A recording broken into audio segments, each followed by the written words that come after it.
Hello, welcome back to Mr. Arsenal podcast, another match day watch along, and it is the second semi-final of the Women's Euros in Switzerland 2025. It's Spain versus Germany. Winner basically takes on the favourite tag for the rest of the tournament and plays England in the final on Sunday. Spain, if they were to win, I say about favourite tags, Spain were to win, they would be the heavy favourites. Germany were to win, they would be slightly favourites over England, be more balanced, but yeah. So you know where I'm going with this one, who I'm backing horse-wise on this. But yeah, as I say, team losers are all in and all that jazz. We're minutes away from kickoff, and I am praying for a German masterclass basically to give us some sort of hope for Sunday, because the way we're playing this tournament, I am not hopeful against Spain. That's what I join in. I'm not hopeful against Spain. I'm just brutally honest. Yeah, I mean, yeah. If Germany somehow pull this off, I will put it this way: between the injuries and suspensions that Germany have, they have no defenders on their bench. No, literally. They have to do something with their front line and their midfield, which new skin might be able to help them, but Yes. it could be a very, very, very interesting 90 minutes. I think this will be done and dusted in 90. You reckon so, yeah. Either way. Yeah. Either Spain will get their first win against Germany, or Germany will pull this out of their ass. Let's be honest, in the knockouts, that's what Germany have been doing, really, in the knockouts. In terms of last round against France, you mentioned it last night. I know they had to play a lesson on it, and France didn't really take advantage. Didn't take advantage of the player advantage they had over Germany. But Germany still had to pull something at their backside to stay in the game, get back in the game, take it to pens, and then also win the penalty shootout. Yeah, it's It's an interesting one, and also we've got to remember Germany as a nation, when it comes to women in the Euros, do have a very rich history in this tournament. They're the leading winners overall for a reason. So, and they've got some. Yeah. Berger, former Chelsea goalkeeper, obviously plays over in USA these days at Gotham. She's having a good tournament so far. She's having a great tournament. I saw something right before I joined.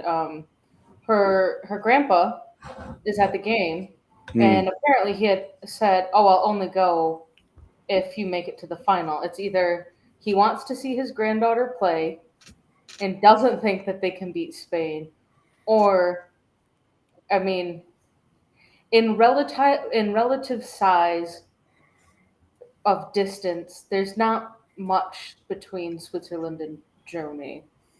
Mind you, I'm also used to driving, 2.5 hours across the state, and that's just one major city to the next. So that's my. So I mean, like, probably be what, a couple hour flight, maybe an hour or two. I don't know. I don't know my geography right now.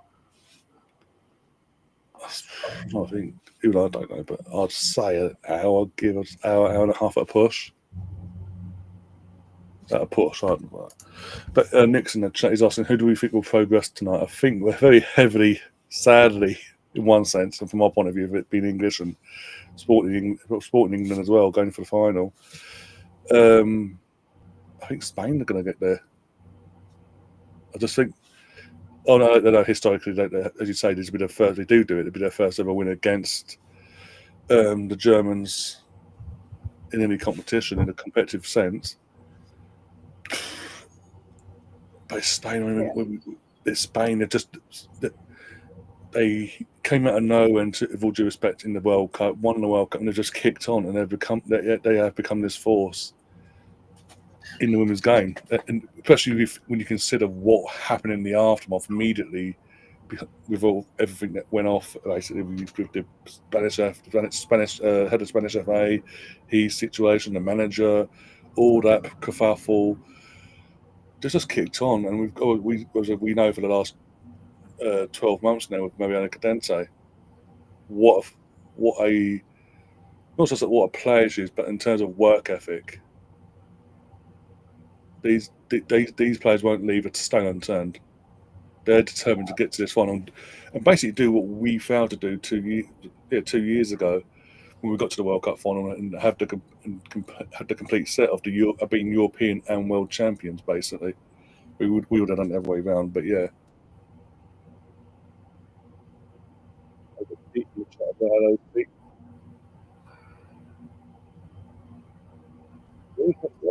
A lot more German support in the stands tonight. But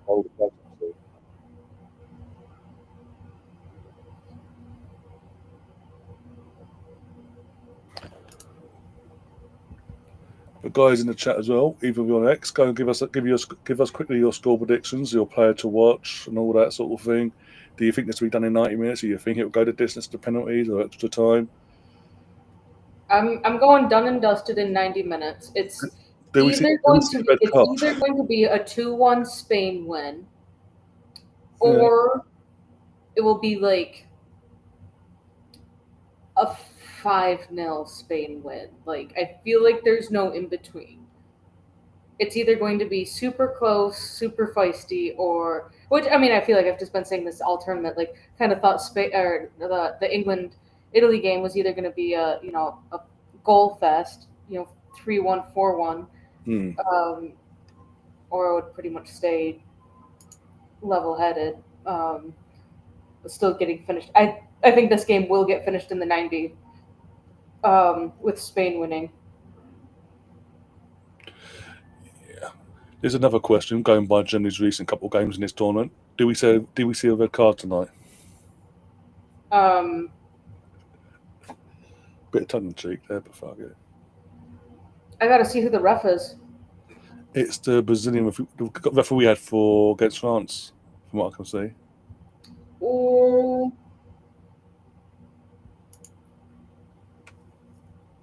Pete's going 2-0 Spain. Oh shit! I didn't realize. Wow, I didn't realize that. IBX, how you doing? New skin is not available for tonight. So honestly, yeah, did she get injured or was he the red card? Suspended. Yes, yeah, red card. Yellow card suspension. Yellow card accumulation suspension. Oh, that yellow card. Okay. I think. Because she wasn't. Yeah, she wasn't. Yeah, it was yellow card. It was yellow card.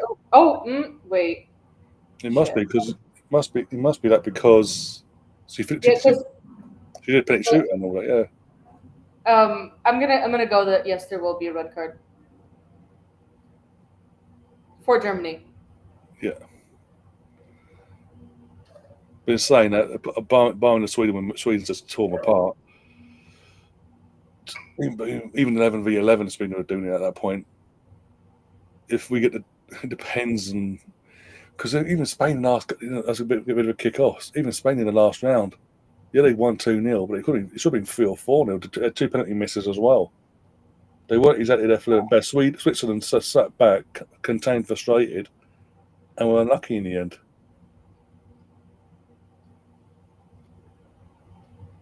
Alex in the chat as well. Okay, Spain had ripped off 23 shots against Switzerland, with 6 of them on target.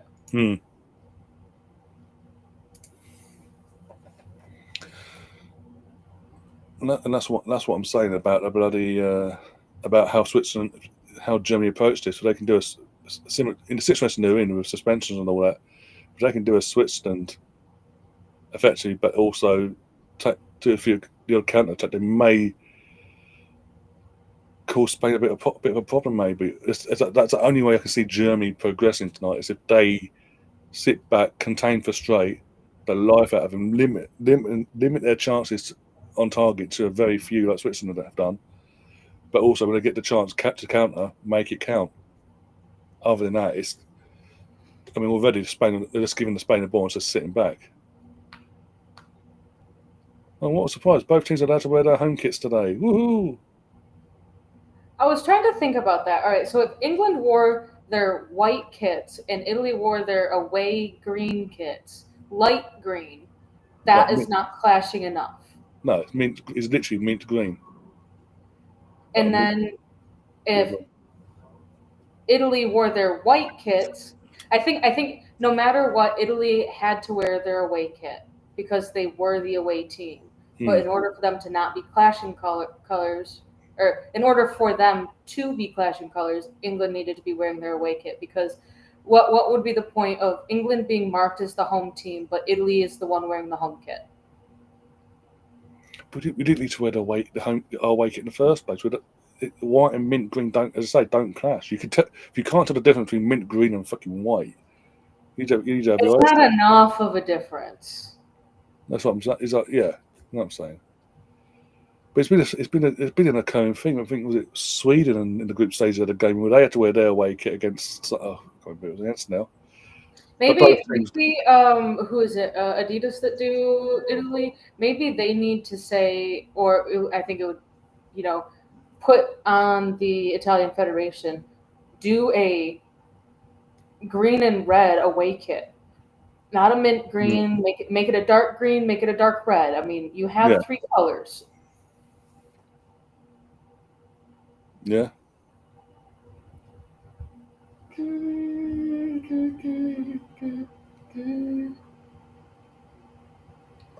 I think I'm one of those likes, Rosie. I am. It depends what we're doing. It depends what people are doing tonight, aren't they? We've just had the news officially in the last, as literally 10 minutes before we went live as well from Liverpool. It could take TK being official and all that. They've confirmed it. It's done. Imagine announcing a player, modelling them in the kit from last season because you can't promote your new kit yet until August, or literally a week before the season starts, because you nosed up on the contract with your previous kit manufacturer in terms of the deal. That's just insane. I mean,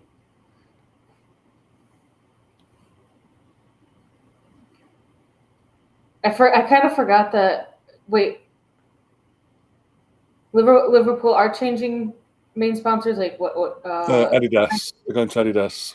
Yeah. But basically, who revoked the contract up in the previous contract, with Nike, the last contract they had with Nike, it basically runs till literally, and I mean literally the week before the season starts. So they can't do no promo. All their pre-season, they've got to wear last season's training gear, last season's kits, everything. The only time you're going to see Liverpool in the new gear is literally match day 1 of the new season. Oh, Germany on the attack, but Spain. Yeah, I've just seen it now. You're literally like 2 seconds, 2 or 3 seconds ahead of your sounds of it, because I'm literally just saying that, saw it myself. What are you at? 4 minutes and 43 seconds.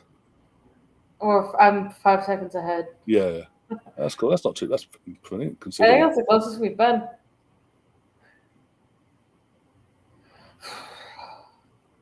Sky Sports having to clean up their mess over Hugo signing with a sock. What? Oh, okay. I'll get you. I understand what you're trying to say now. Okay. Because it's Liverpool, they overexert things, I was saying, Sky Sports in the UK. Okay, yeah. And because don't worry, Nick. There'll be no mess when it comes to the official announcement. When it comes to the official announcement of Yorkles to Arsenal, it'll just be, well done, Arsenal. You got a striker after all this time, and next. I was just thinking this, by the way, like pretty much since yesterday. Since yesterday, really, like of all weeks to get to sign Yorkers, it had to be the week. There's a reason behind my madness. Of all weeks to sign Yorkers, it had to be the week the Fantastic Four comes out. I'm just saying. I wonder if anyone else gets that in the chat. If you do, brilliant. If you don't, I'll explain it. We'll explain it at halftime. Yeah. Let people sit and simmer. All right. Nope. I have at least 2 goals, at least 11 corners, 6 of them being Spain's. That's my monetary bet today. I do have another one with Claudia Pina scoring. Pretty much the same thing, just with her. What's happened to her knee? Is that Spain? Was it Spain? I don't know, because they've both got Adidas, haven't they? So I don't know. I think it's us. But I've just seen a blonde girl, blonde plaits ponytail, whatever. They've zoomed into her knee. He's got fucking spaced up. What's that? It's their captain that got injured on match day 1, Julia Gwynn. Yeah, that's it. Yeah. Yeah. Oh yeah. Did they confirm what that was in the end? Was it ACL? It wasn't ACL, wasn't it? I think it was a minor injury. Yeah. More of a muscle. Germany on the attack. Yeah. There they go. Shot wide. Or just off. Yeah, just the bouncing of the ball took it away from the goal in the end. Georgie boy should be along shortly. If he wants to pop in, he can let me know. I'll send him a link as well if he wants to pop on. Alex says, say that again, Ryan. Basically, to be clear, of all weeks for Arsenal to sign Yorkers, it had to be the week the Fantastic Four First Steps comes out. That's all I'm saying on that. Read into it, figure it out. If you don't, half time, I'll explain it all. You might have also been talking about you trying to figure out if it was Julia Gwynn or not, or who it was. I saw because I both got Adidas. I initially thought Germany, but I remembered Spain got Adidas as well. It looks like bloody from German. But it looks like I can't fucking. There's all over the place though. Been fucking manic today. Yeah, Alex says that's Gwen. Yeah.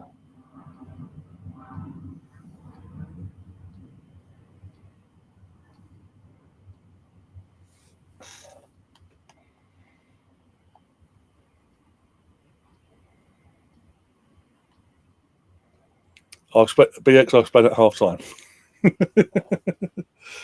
When I explain it at half time, you're gonna be like, "Oh yeah, you sad bastards." Potential minor head injury, nose injury between Puteus and someone else, a German player. Number 20 looks at it. One sec.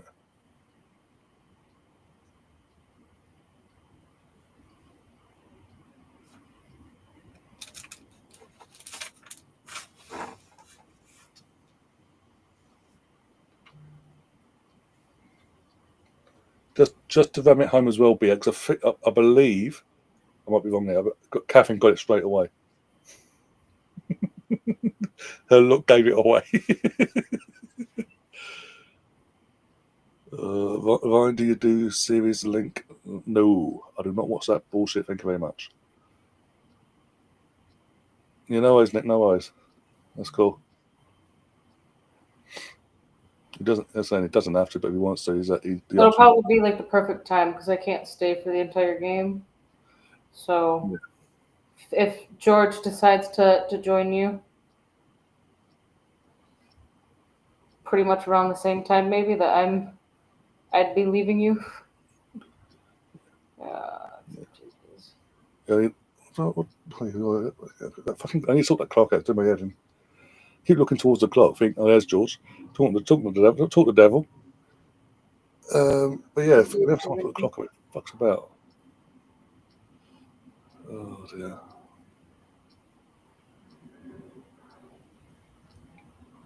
Not a bad start from Germany. They're giving their due so far.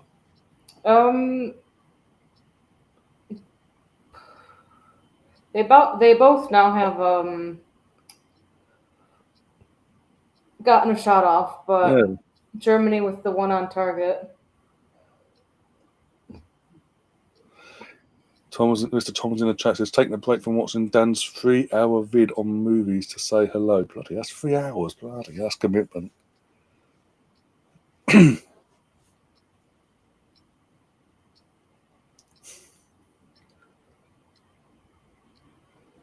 Yeah, Nick, just to give you a heads up, Rosie only does deals with that contain deep fried Mars bars.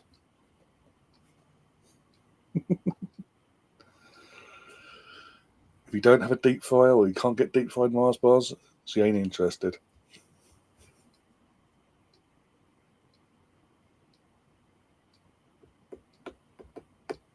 I think it's safe to say I will not be on Rosie's Christmas card list this year. Have you ever been? I don't know. I think I'm sort of ramming it home now this year.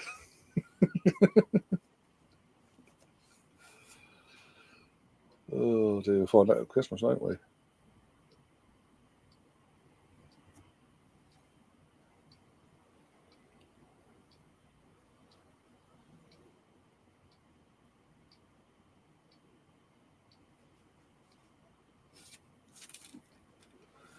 I actually haven't, Nick. I haven't, Nick, no.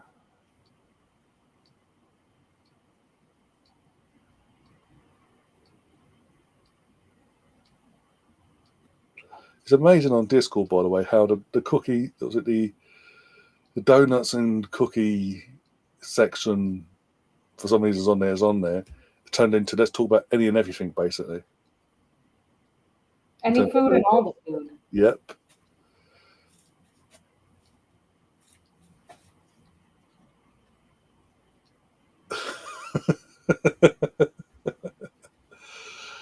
Oh, Rosie, you got you nibbled. You couldn't hold up. You couldn't hold on. That's your kryptonite. Mentioning deep fried Mars bars, apparently, or affiliating deep fried Mars bars with the Scots, even though it's true. It's true.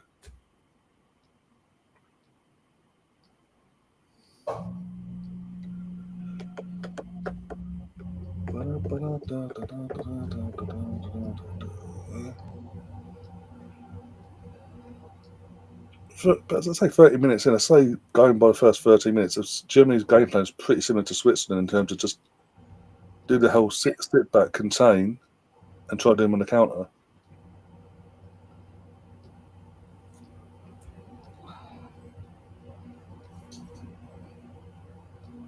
What is Discord?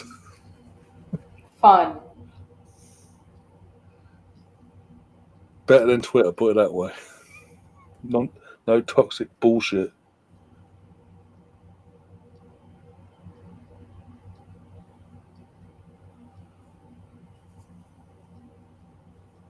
That'll be my fault. I'm not even on Discord. Not yet, Nick. I'll get you on there one day.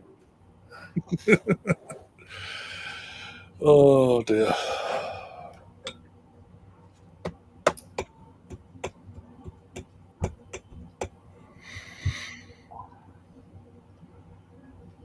As to be expected, Spain are dominating with possession and with passes.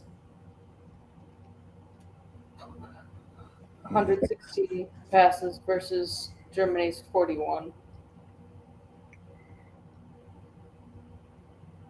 That's it. Oh, ref, that's it. Ref getting away. What is it? The refs in this competition this year? That's got to be like the fourth game I've watched now, where the refs been getting in the way of the play and having to stop the play and do a drop ball to the opposition team.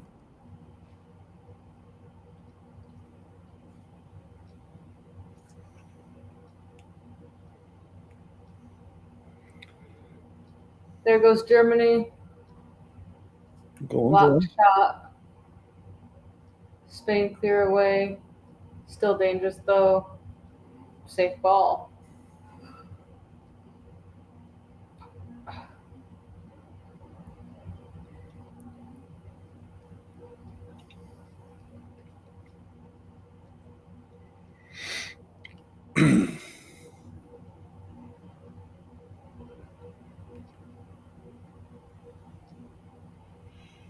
Oh, dear.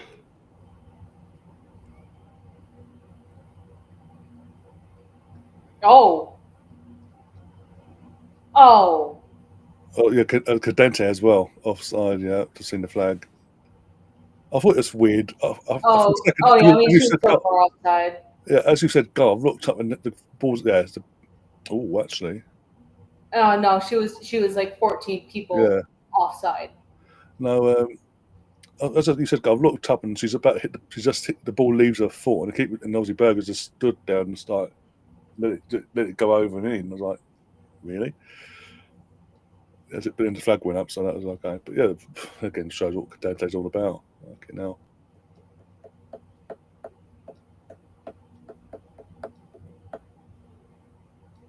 Oh,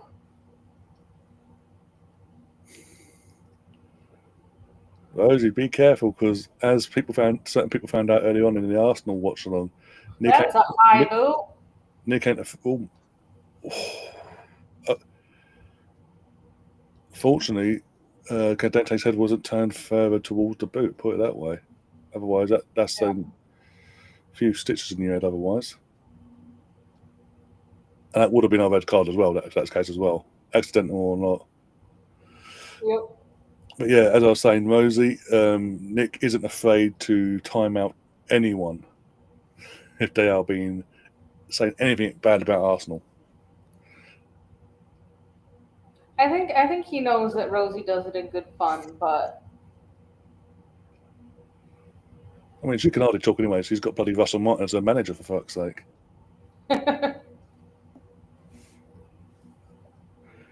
All this talk about a big takeover, what does it mean for the club? And they do the same thing the previous ownership did. Box standard League One opposition, bloody in terms of bloody managers, basically. Instead of going out there, getting a manager that's going to push Celtic and Brendan Rodgers, oh no, we'll play it a second and we'll go for second. We'll be happy with second here.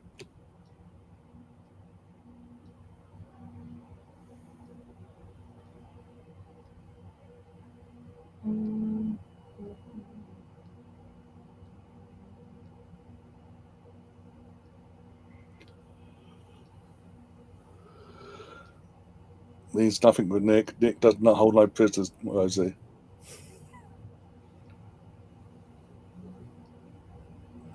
BX says be prepared for a stand and wife. BX, let's at least get to let the season get underway before you go down that route, please. Let's enjoy pre-season at the very least.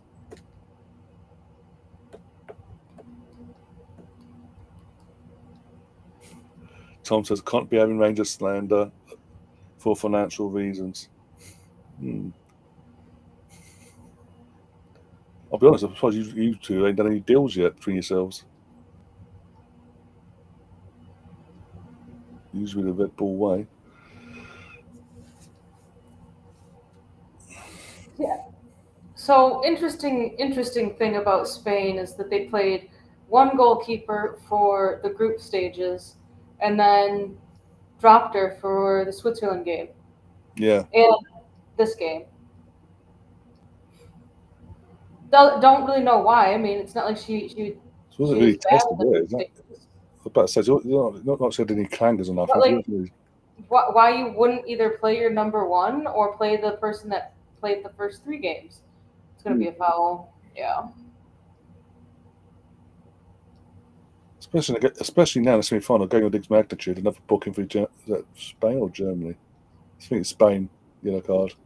Esther grabbing the German defender around the waist.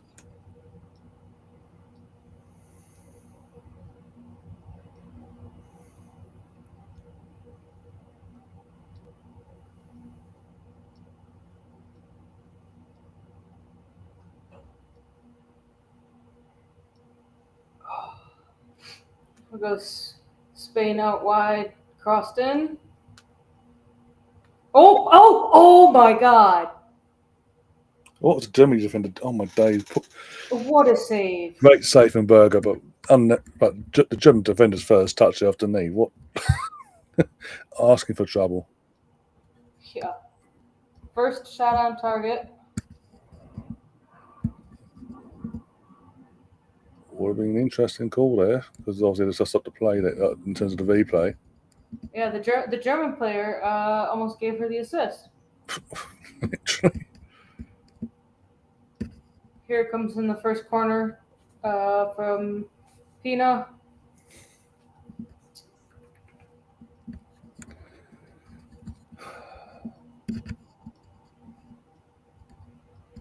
In, out for another corner, opposite side.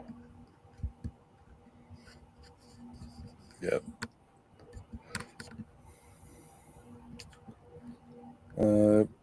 Nick says, I can't sin bin, Rosie. My day is ruined. Oh dear. I would say you can always sin bin me, but I closed out of the stream. Here it comes. And ooh, on target, Paredes.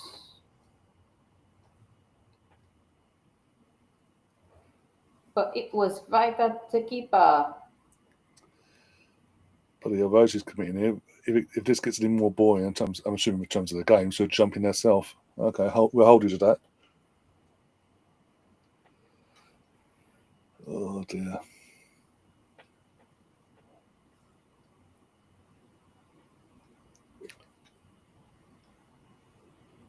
Oh dear. Oh, apparently, Arsenal have already dropped who the opening game is for the women's side this season. September 7th, the kickoff versus LCL. London City. Oh, okay. But are I'm, you I'm not, very much surprised that Arsenal get London City as their first opponents of the season, or their first home opponents of the season? Are we at home or are they at home? Allegedly. It's at home, allegedly. Apparently, people are out here already getting their tickets for it. So That's bollocks. You literally can't until it's announced now, and the clubs respectively put the tickets out. So anyway, okay. Fucking hell. rar. Sorry. It was in response to Rosie's comment. Oh dear. I've seen it now. Now apparently there's leaks. That's what Catherine's saying. There's a leak going around, and saying in this leak, it's saying that we've got London City Lionesses at home match day one. I'll be honest. When London City, when the final whistle went, when they got promoted, that on the final day of the season in Championship or WSL2 now, I did say they'll either get us or Chelsea opening game. Yeah. I had a gut feeling that would be the case. If that's the case, it is us. I'm not surprised. It's got to be an interesting one, put it that way. Because as you said in one of the chats we were in, they're starting to get the players in to make sure they aren't going to be like yeah, I think. all that. I had put it in the Discord chat after Freya had signed, and it was officially like London City is actually going to be the team that stays up this year. I think they're still going to be a bottom half table team, but with the players that they're bringing in, an excuse to not be anywhere. Sorry, there should be an excuse to be anywhere near the battle, basically, to stay up. If anything, I think, as you said earlier, I think the likes of Villa, West Ham, Tottenham, Leicester have got to be shitting themselves right about now because they're the four.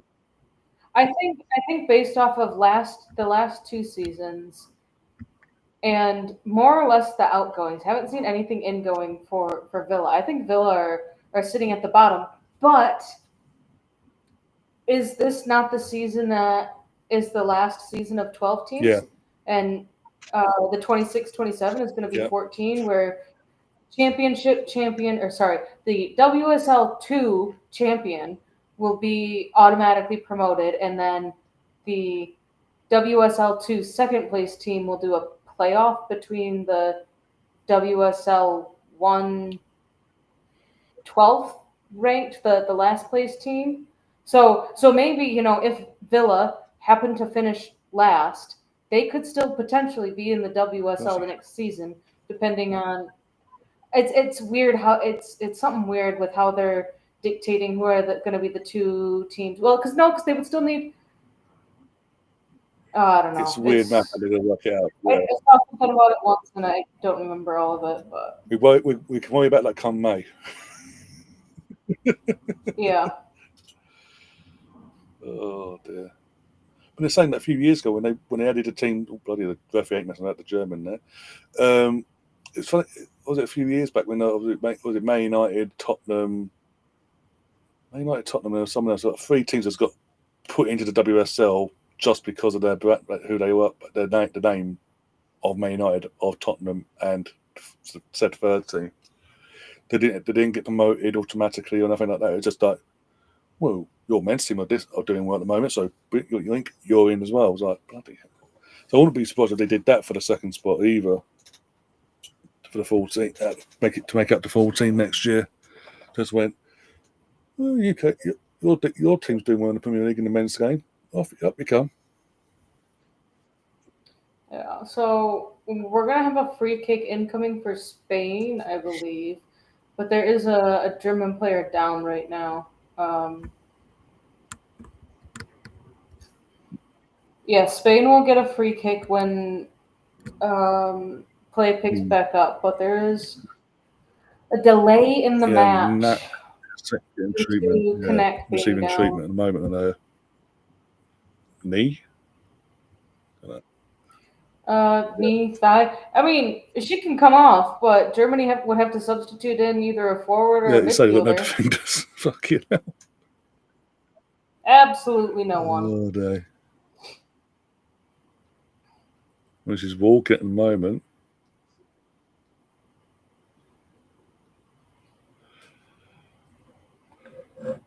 And then she's down again. So she's walked off fine now. She's got back on the sidelines and getting more treatment on her.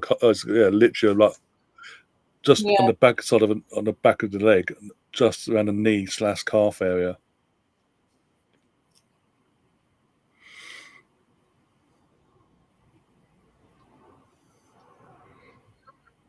Oh, ping pong or pinball. Yep.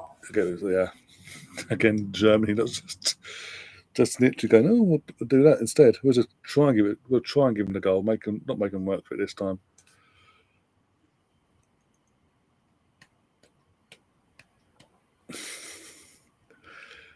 Tom, you're very brave. That's all I'm going to say. Because that means you're convinced you're going to get a penalty, and also you're forgetting a certain Swede, blue-eyed Swede coming to town by then.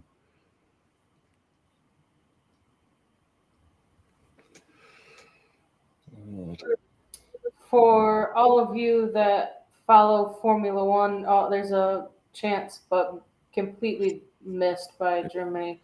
For all of you that follow Formula One and the wonderful rumors of Max Verstappen leaving Red Bull, it has more or less been officially confirmed that he will not be joining Mercedes. The earliest in which he could legally join them is 2027. There is some sort of clause that he has within his contract about him joining a different team, I think, or maybe it's just like joining Mercedes, like something weird. But Toto Wolff has also come out and said the direction is what we want to continue with George and Kimi. That's our top priority. Everybody is up to date. So Mercedes are not looking to be changing their drivers, but also if Max does have his contract terminated with Red Bull, I think his top contenders at this point in time would be Mercedes and potentially Aston Martin, depending on if Aston Martin can get their car figured out with Adrian Newey. But my dog get the sneaky feeling now Horner's gone from Red Bull, that deep down behind the scenes that was a reason, like why the talk. That was the main reason why That's Max what I'm saying. wanted And I think to now leave was because now Red Bull hoping. Here we go, Germany on the counter. And now they're probably, and as I say, now they're probably hoping with Horner gone that he'll commit long term now. That they've picked their poison and he's going to side of them basically. He was off. All right, here you go. Fucking TNT Go on. Sports. What have they done now? Slot won the Premier League by 10 points with just 10 million pounds spent last season. Now he's got 250 mil worth of reinforcements to defend the title. That just tells you that Klopp did great with what he Hmm. did. Because honestly, like you part of that 10 mil is not the contract, the new contracts for Salah and Van Dyke. No, Hmm. I bet it was 10 million just for 2 weeks of their Hmm. pay as a Yeah. signing bonus for one of them. And also, that's I don't not. know. Liverpool, I think, are digging themselves into a And also, massive hole with the amount of money that they are spending, the wages in which they're hmm. paying for their long-term players like Salah and Van Dyke, um, and like what they're paying their new Hmm. guys too. They're gonna end up like United in 5 years if they keep up with this pace. Spend big, pay high Yeah. wages, and United are fucking broke, and yet they're still somehow spending money. Even then, that's at a slow pace as well. But the thing with Liverpool is this whole media loving now of Klopp, not Klopp, Slot, sorry. It's like they don't want to acknowledge that he did inherit a very, very stacked squad in terms of your Mo Salahs, your Trents, Van Dijks, Allisons. The list go on, basically. Like he did inherit a good squad. He's worked out what's good for him. He's getting obviously they lost Trent, they kept hold of Mo and Van Dijk at what cost in the long run. Well, time will tell. But and yeah, they are spending big. But at some point, because of FFP and this PSR palaver, they've got to sell as well in this summer. And Yeah, selling Chiesa is not going to be can't be the only one. Otherwise, they are in big, big trouble in you're not 12 gonna months' get time. much from Chiesa. Like, think about it. The dude was barely eligible for his Premier League medal because he didn't play anything during the season. He played, I think with, you know, I think it was like something with like 4 or 5 match days left. He needed to log in at least, I think, 4 more matches of appearances. Otherwise, he would not have been eligible as a Premier League winner because he didn't have. It was like you didn't contribute. So Chiesa, you're not going to get much from Chiesa to help offset the No, 250 mil that you just spent. I honestly think adding in the wages for the year plus the transfers, you'd probably easily be looking at 350 mil on the new contracts and the wages of these new players. I think there's 150 mil worth of wages between their new signings and their new contracts. And Arsenal are out here doing um, great business, getting rid of those on high wage bills for those that are less than 50% of what they just got rid of. Here you go, deal done. Ipswich Town have signed 40-year-old Ashley Young on a bloody 1-year hell. contract. Stefan's going to be jumping for joy then. Poor bastard. Just been relegated, hoping to come back up at least, or trying to get back up. Oh no, we're going to bring Ashley Young on a free. That's going to benefit us to try and get promoted again, isn't it? Oh dear. But in terms of Gav, because that Gav's like, oh, it's okay. No, we're not. In terms of Arsenal, well, the thing is, in terms of our wage structure, and is not over the top. Yeah, there's certain players on high wages that shouldn't be, but it is what it is in terms of like the Kais and all. But most of our players are just about on 100k or less, give or take. And in terms of, we're not in a position where we're panicking, having players run down their contracts at the moment, as it stands, as we speak in 2025. We're not having players run down their contracts and literally panicking, paying over the odds in their wages. That in the days of FFP and PSR rules and all that, running the risk of breaking them rules and causing fucking massive issues for us in the long run and turning into what United have become. The one thing we all mock Man United for. And also, I'm not going to take criticism from a Chelsea fan when Chelsea themselves have just been done for breaking Uefa PSI and FFP rules. Oh, Spain are through. Good goalkeeping. You've just been fined by them, along with a few other clubs, and your answer to that is, fuck it, let's do some more money at the wall. And more recently today, in terms of in the last few days, let's go and buy a player from RB Leipzig that likes to move around every 12 to 18 months. Gets bored after 12 to 18 months and wants to move on. That's that's a great idea.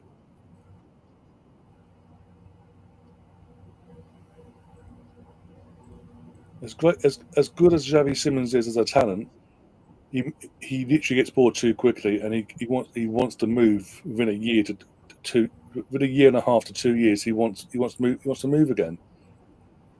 I don't need, from an Arsenal point of view, I don't need that BS at my club. No matter how good you are, if you're only committed for the short term, not the long run, you can piss off. You just brought in Gittin as well. How pissed is he? I said this earlier. How pissed is Gittin's going to be? You just brought him in at a big transfer fee, a big wages there, and you've gone, yeah, we've got you. Now we want this one. We haven't even played you yet. We want this one in new toy as well.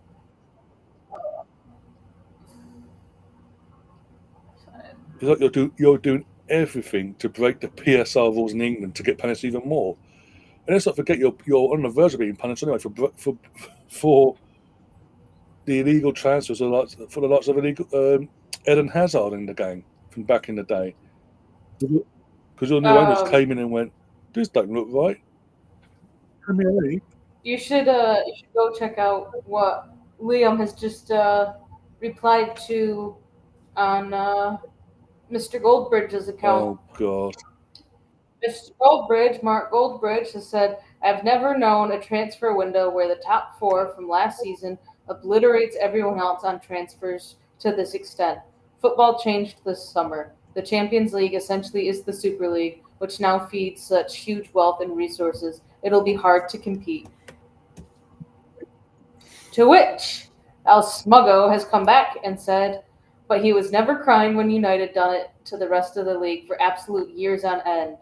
Do one, rodent. Put this up on the screen so we can get the big screen one sec. Just because United are garbage and are absolutely broke and can't spend any money without selling a shit ton of players who are on hella high wages doesn't mean that you can go and complain and start bashing on teams that have the money and the resources to buy players. Also, Chelsea for the past, 4 or 5 years now? Even 3 years?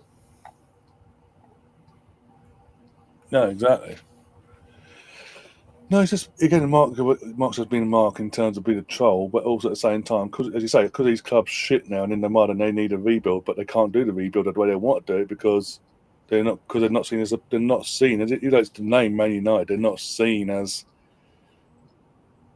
an appealing prospect, basically. Unless you throw money at them, that's what they've done. In terms of Mbremo and Chunya, that's what they've done. They've just thrown money at the two players there, and look how Mbremo's twerked and from the day one and gone, I want Man United, and look how Man United struggled to get that over the line until the last few days. And because of the way modern football is now, with the Champions League format, and obviously this extra spot with the 5 teams for next season plus Tottenham as well. You've got 6 teams in the Champions League alone next season that have been inserted with cash straight away. Then you've got Chelsea inserted with more cash as well because the Club World Cup, and City as well to an extent. And obviously City's on by a status.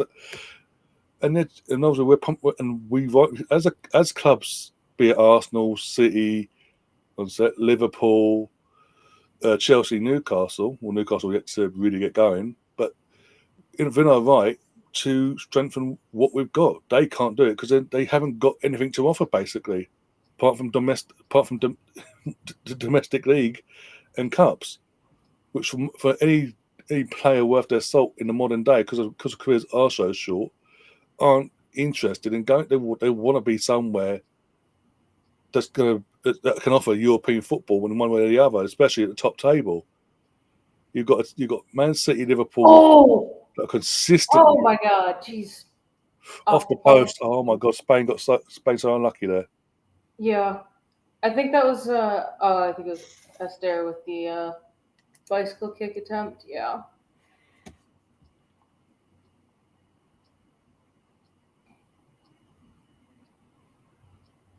Oh.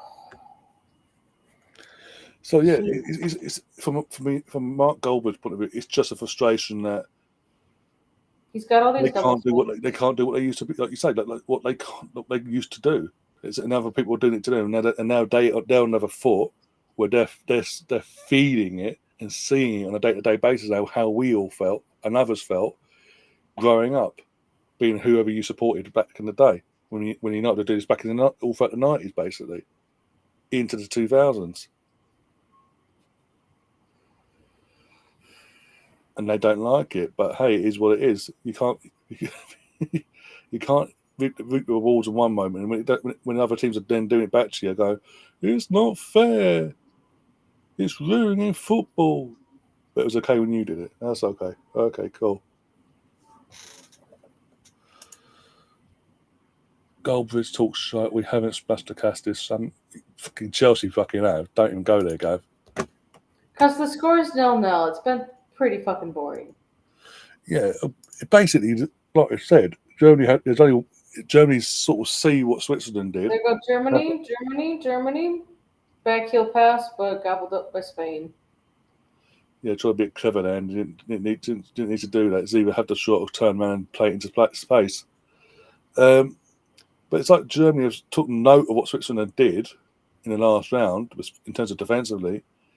But obviously, Germany have with all due respect to the Swiss national team here, a bit more threat going forward on their day, and are looking to counter-attack when they get the chance.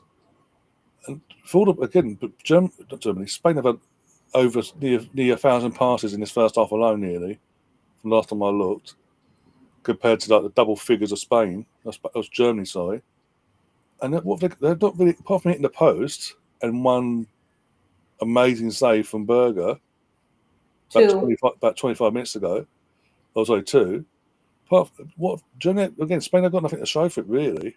All this possession they're having.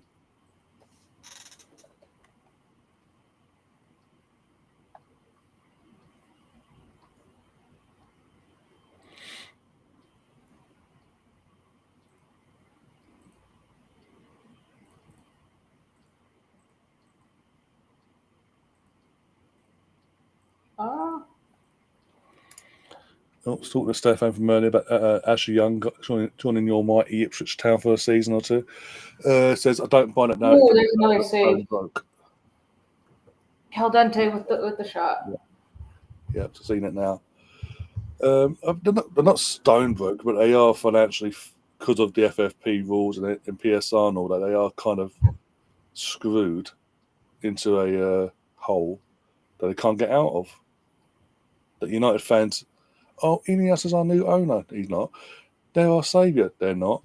I mean, isn't it concerning that since Ineos have come into your club, into the fold of the ownership with the Glazers, that since then they have illegally cancelled their contract with New Zealand's rugby team to the point where they're still not even dealt with that yet, and they could be going to court for that.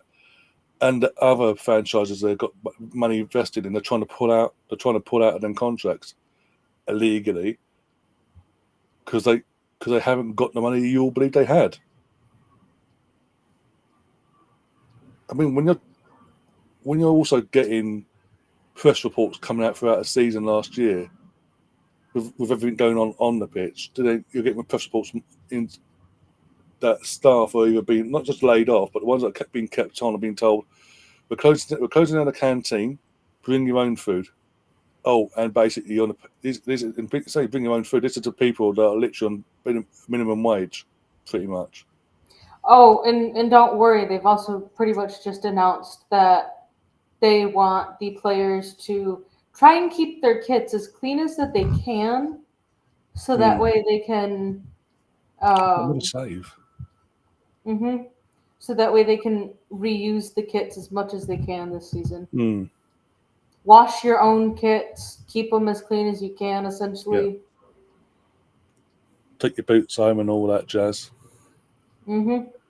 Ooh, Oh, go on, go on. Again, there goes Spain having Christina.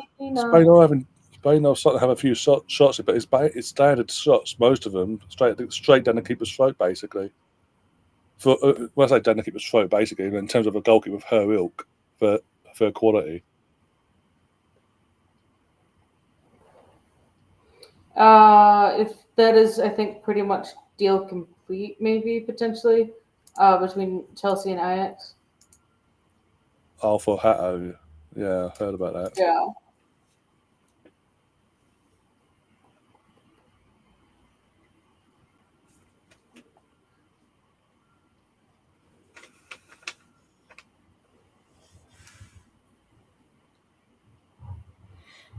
Yeah, it's half-time mind as well. But everyone's going, "Oh, this is amazing! What poor Chelsea have got." Chelsea has been doing, like, the ownership just doing what they've been doing from the day dot, in terms of, we're going to give you massive contracts with big paydays. Please come to us. What player is not going to say no to that? In terms of you get an extortionate wage increase, and it's going to be, and also massive, and plus a sign-on on fee, plus you'll get pretty much a lifetime contract, a 6 to 7 year contract. Knowing if you go to with the other clubs that you're linked with, like, for example, Hatto's linked to Arsenal, he ain't starting for Arsenal, with all due respect. He's the backup to Sleeves and Gabriels, etc. Whereas at Chelsea, he's got more chance of playing as well. Does he really, though, with them already having 40 players? You'd think, for the money they're spending on him anyway, you'd think.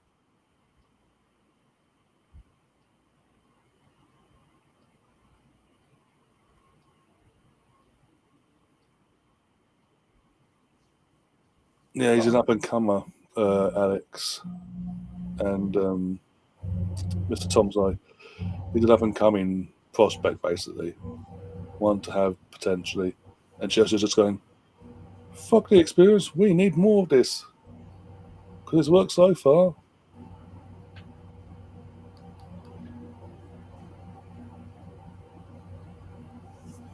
I mean, there's now like anyone says, there's massive pressure on Chelsea to get, not just stay in the Champions League spots for next season, to qualify for top four for next season, but to actually challenge and actually win something meaningful.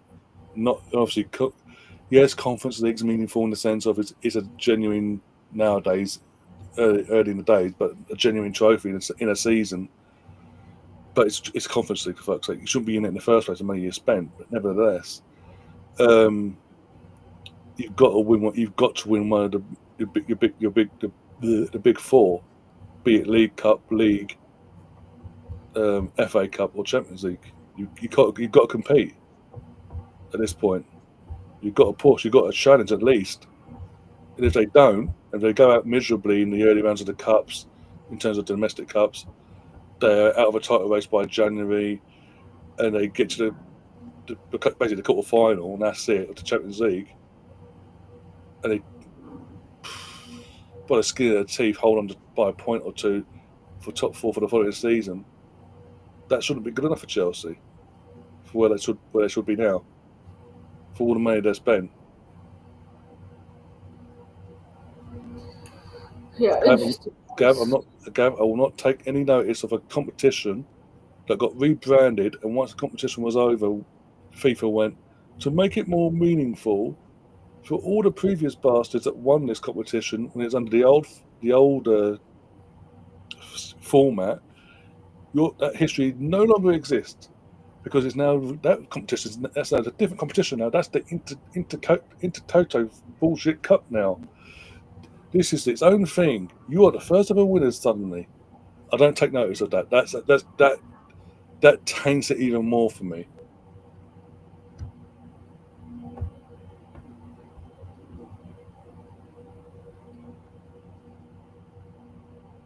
Yes, there's pressure on Arteta. Don't get me wrong. There's no excuses for him now, especially if we get this left winger in now. We've got the striker situation sorted.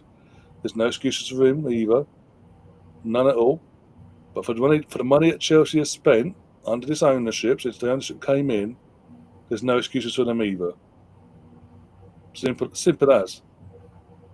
You can't spend over $1 billion, pushing $1.5 billion, and your fan base go, there's no pressure to win the league. There's no pressure to compete for the league or Champions League.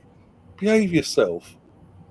There's pressure put on us 3 years ago. We only spent $600 million at the time. Sorry. Oh no! For this game, massive pivot so that Gav doesn't say, "Oh, living rent free" and all that shit that he likes to pull. Spain have started to turn up in the last 7 minutes before the half, and I think they need to keep the pressure high if they want to win it in 90. Mm.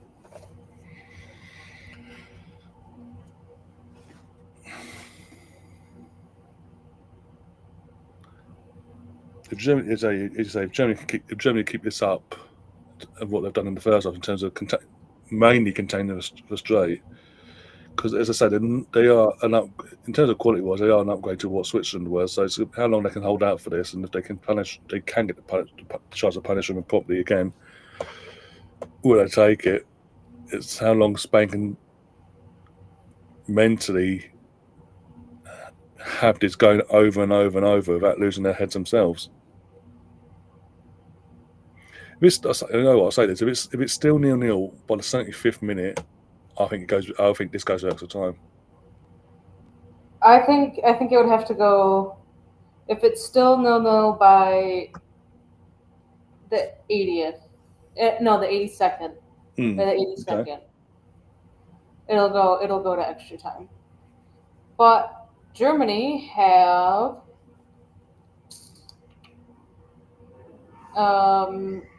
Sarah Dabrick's very lucky to not get a red card. High boot. Yeah, as I say, if who was that? I can't remember who it was now. Caldente, was it Caldente? Yeah, it was. Yeah, if Caldente's head was slightly turned an inch closer to that boot, it would have been stuck to the face, and it would have been a straight red. That's the minimum, isn't it? So each team has one player on a yellow. Germany have listed 2 defenders, but both of them are injured. Wouldn't be coming in.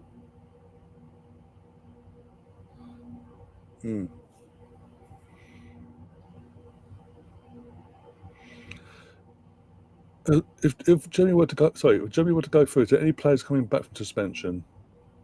Is there any players that will be still suspended? Would be back. She was just on a yellow card accumulation. I think the other 2 will still be out, won't they? Hendrick maybe. I think unless it was a straight red. I think hers was just a second yellow turned red. That was. I think she would be coming back. So you'd have they would have a midfielder and a defender coming back. Oh, okay.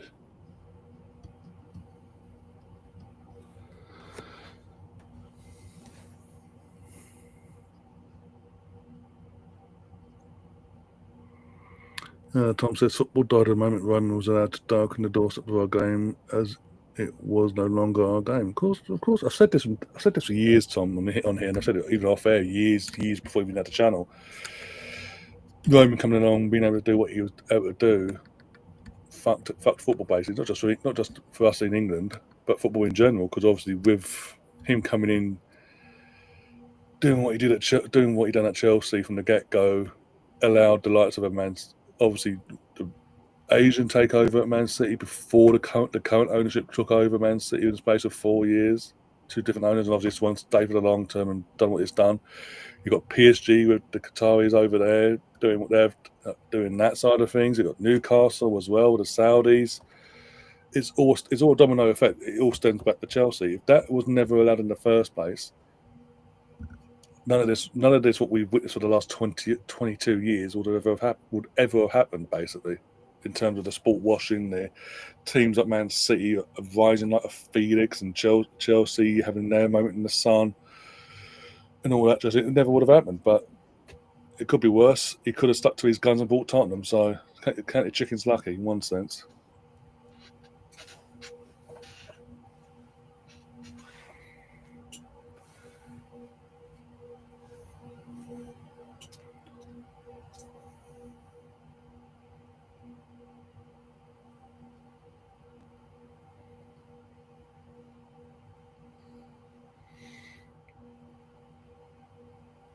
Of course they are, Gav. Not Gav versus Stefan. Of course they are.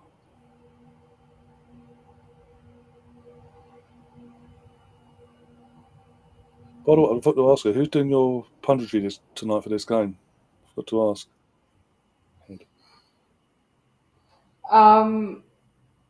The in-studio people, Alexi Lalos is no longer there. It's some other skinny white dude. I don't even know who was talking during the game. I know it wasn't Jen. I can tell you that much. I would remember that Scottish accent. I think it's probably Lauren Lindsay, and then it's probably the same people that were doing it last night. Which one of them was Lauren Lindsay, and the other one I don't remember who the other one was. But I'm obviously different channels tonight. I've got a BBC for this game, and I've got Alex Scott as the host, and then Farrell Williams, Faye White. I can't remember. The face looks familiar. I can't remember the last one, but they're the pundit. Exactly, be it.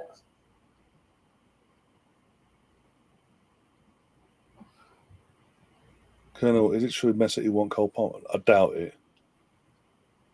They're saying that they're trying to re-sign James Trafford from Burnley, for fuck's sake, to replace Edison. So nothing would surprise me in one sense.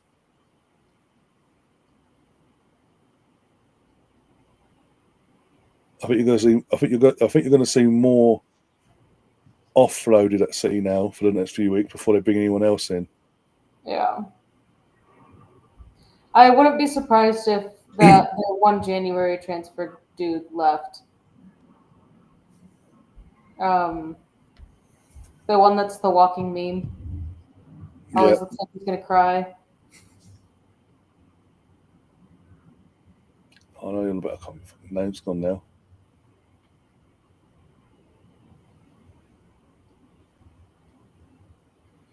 If Roman had picked Arsenal over us, you would have loved to. So you're hypocrites. Yeah, we would have loved a Russian oligarch who used his money, not in terms of Chelsea, not sport washing. There, not taking that to the side for a second. It's just sport washing. Use his money and know-how to fund a war against a country that no longer is in the power of the country he presides in. Yeah, cool. Josephine Heenan. That's the is the other player. Thanks, Emerson.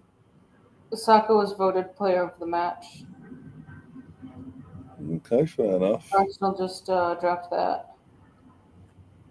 What did you? If you watched the game back on that, what do you make of that?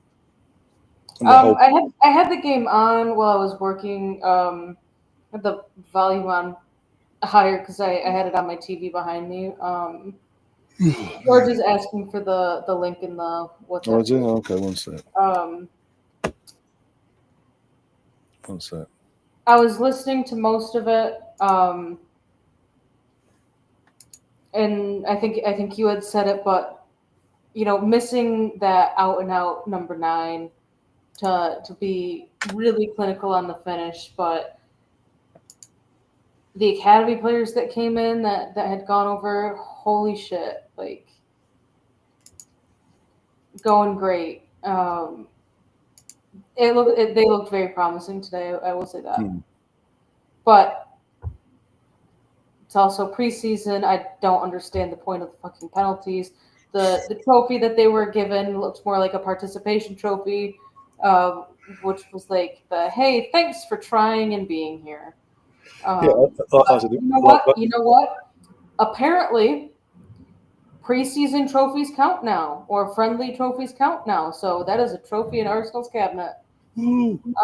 As I said earlier, we could going by this thing. We could do a preseason quad basically. Yeah. No, I didn't. When I got off air, I spoke to someone, and I did game down. I said, we won in 90 minutes. We won 1-0. Okay, cool. But then we had a penalty shootout, and their face was like, "What the fuck? Why are you having a penalty shootout if you won the game in 90 minutes?" I said, "No fucking idea." Even the commentators didn't have a clue what was going on. And then we got, as I say, in terms of the trophy, it's literally like I said from an English point of view. It's like when you're at primary school, you win sports day, and you're given this you're literally given this thing to lift up to celebrate. But it's just like the cheapest metal in the world, made into a shape, and then like, there you go, something meaningful to make the day feel meaningful. It's like, no. Hiya, George. Hi, you're right. Hi, George. Yeah. I think I'm having a better day than you, but that wants to change. I don't know. I feel like yesterday I might have. You might have had a better day than me, but it doesn't seem the case today. Yeah. There goes Germany. Nothing. It's what it is. At least we're the champions of Singapore. They'll never sing that. You know what I mean? What did you think of Kepa and his penalty saving ability and not jumping 45 seconds early? To be honest, I've missed completely all of it. All I know is that we won 1-0, and Max scored a penalty. That's all I know. So I'm assuming it went to penalty shootout like it always does. And basically, to summarise, we won in the 90 minutes. We won 1-0. Saka with a goal in the second half. Yeah. I think basically pretty much a strong 11. Well, basically was a strong 11, and then half time a few like Kepa came on, Supermendi came on, Norgod started. I think for 45 minutes did well. Yeah, we got to see some new players. Again, I think AC Milan disappointed. They were there, but they didn't want to be there. But we possession wise dominated, created a few chances, especially in the second half. I heard Ben White and Saka overlapped each other quite well again, so that's good to see again. Yeah. And basically, we deserved not to win, but then suddenly 1-0, and then obviously about 5 minutes before they went live. Oh, by the way, no matter what happens, we've got a penalty shootout. And I was like, okay. So we had to do. We won a game in 90 minutes. So no matter what, we'd won.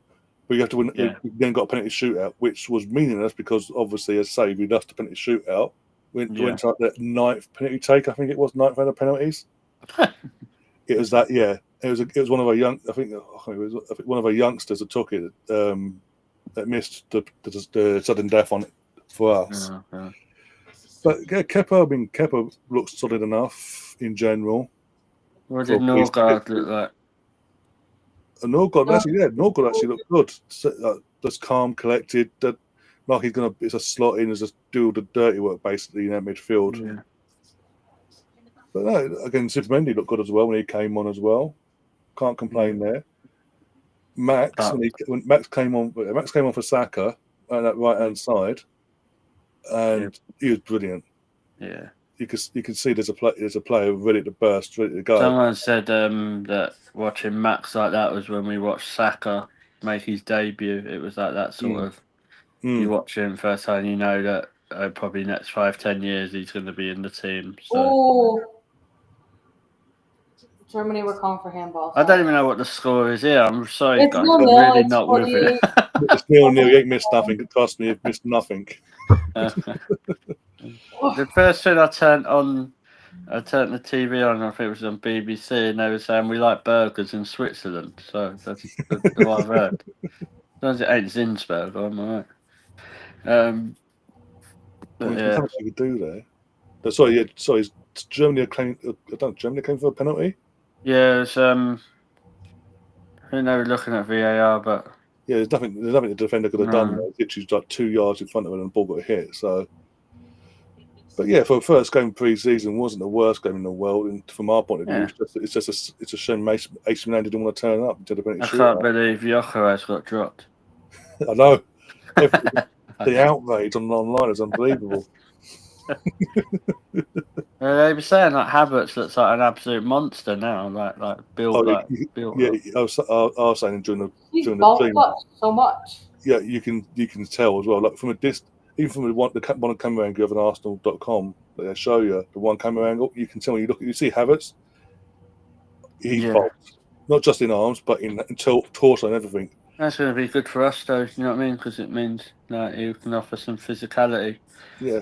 Could put it this way: no, since he's arrived, every shirt he's worn sort of hangs off him like he's gonna. Yeah, probably not now. Not now. It's like I think Nick said in the chat for the game earlier.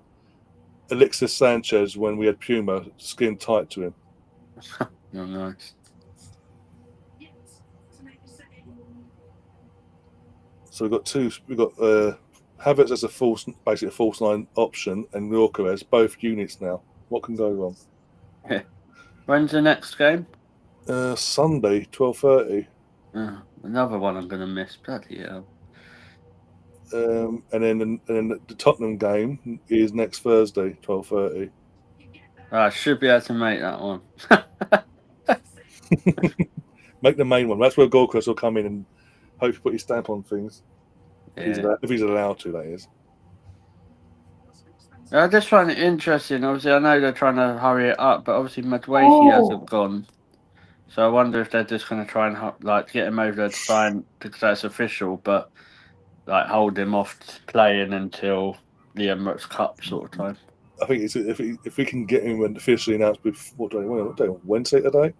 If we get him announced by Friday or Saturday at a push, I think he'll fly out to do training with the team, but he won't play. And I think in that case we'll first see him at the Emirates against Villarreal.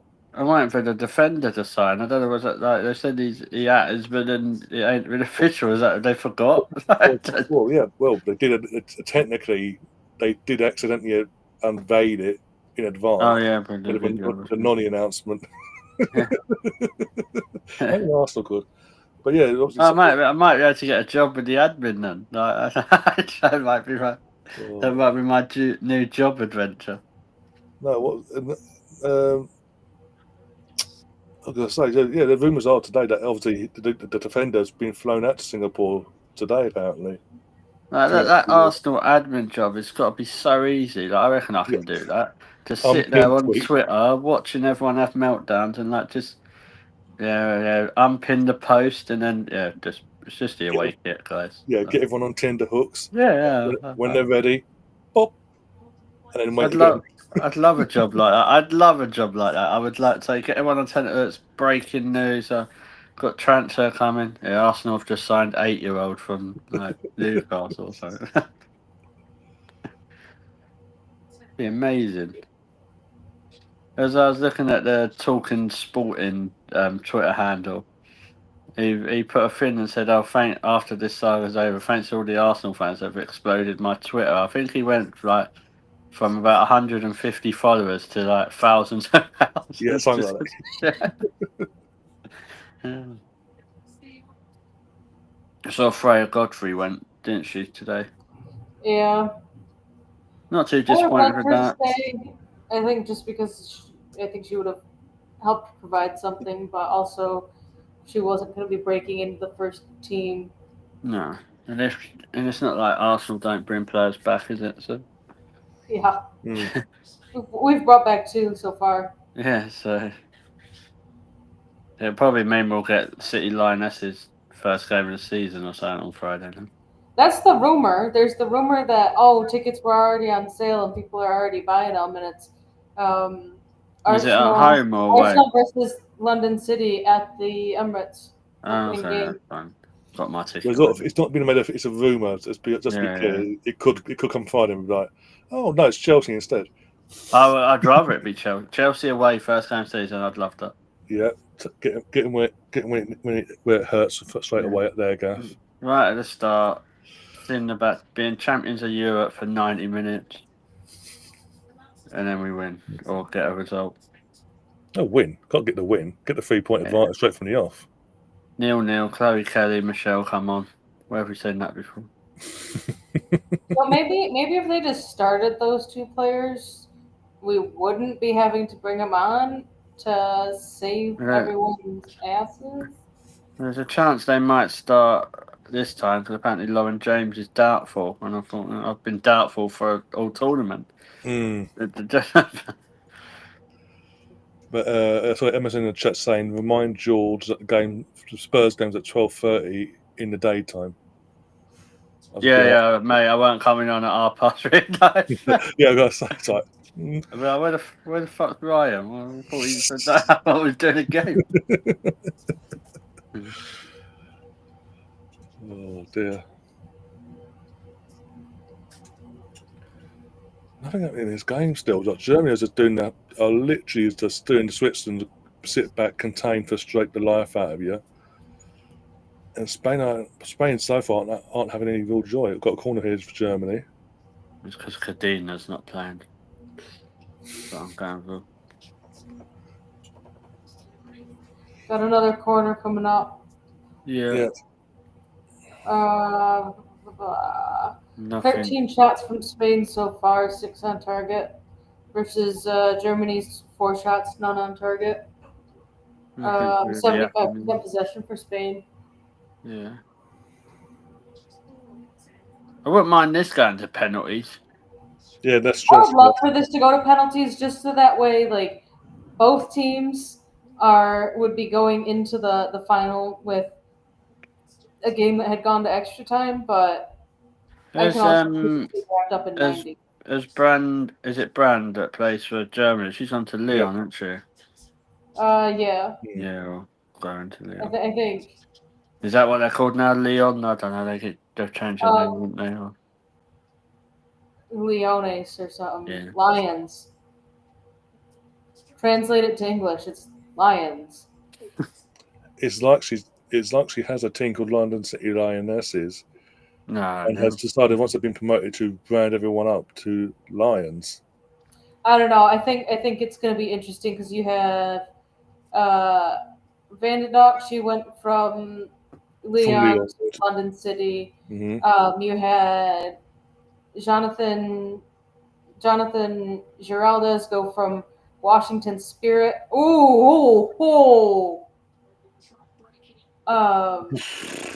You had him go from Washington Spirit to Lyon. Massive block there. That could have gone in from Bonmati. I think there's going to be a lot of player and coach movement between Michelle Kong's 3 teams. Yeah. Yeah. In the corner, cleared out by Germany.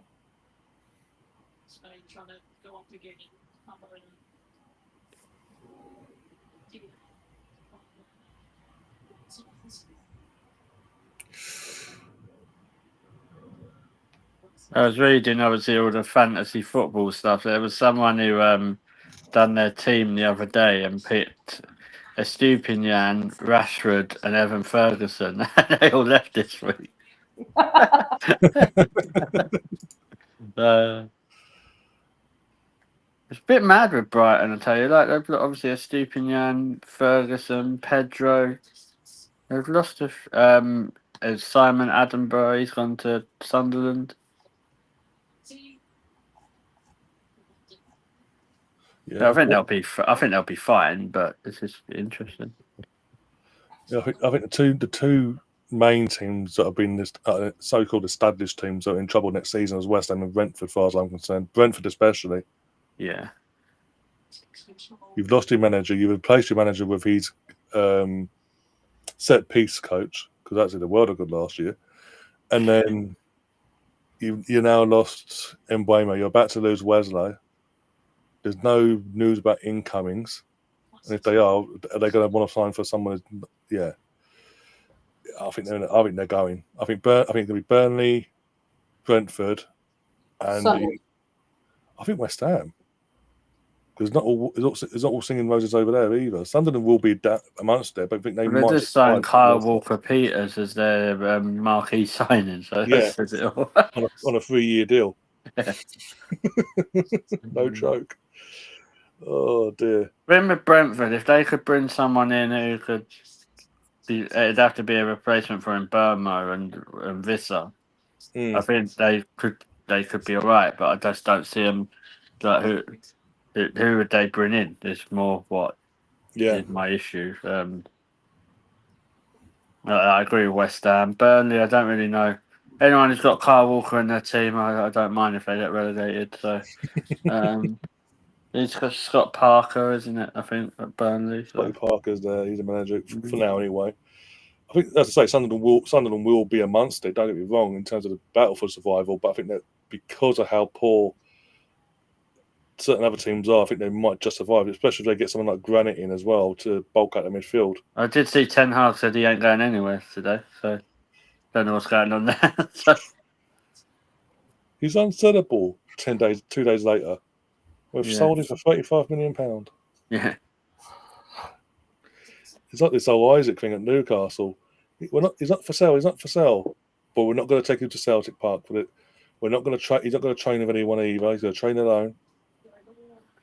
Somewhat not relegation wise. I don't mean that, but someone I think may struggle is Forest, and everyone keeps laughing at me when I say it. I just don't. They're going into European. They're going into European football. Obviously, they look well. They lost Alanga. No one knows what's happening with Gibbs White yet. Not, yeah. Not sure. We're not hearing much in terms of incomings either. No, they bought that Igor Jesus, didn't they? And that was and a couple other Brazilians.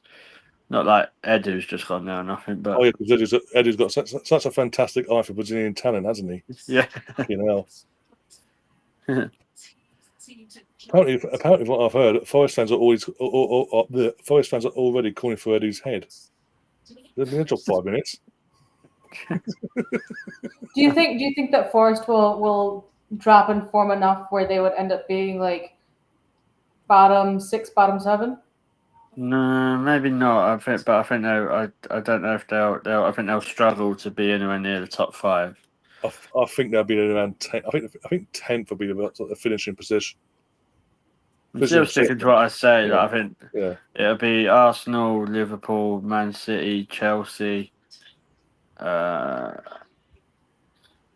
Probably Newcastle's the top 5. Yeah, you got probably Villa 6th, depending on what they do in the window. Good save. That was. I don't know who saved it. It was a good save.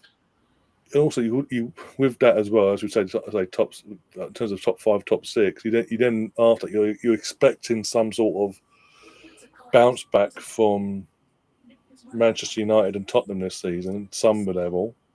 See, I think like when Frank went there, I was a bit gutted because I think he's a really good manager. So I think I'm not saying he'll get them top 4 or nothing, but I think they'll do some teams this season. Especially like with Kudos, Solanke probably will be a bit more. He'll be better than he was last season. And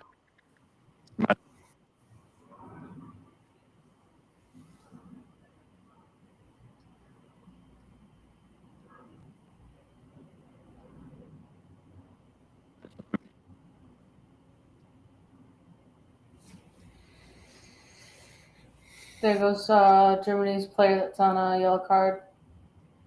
Sarah Davids.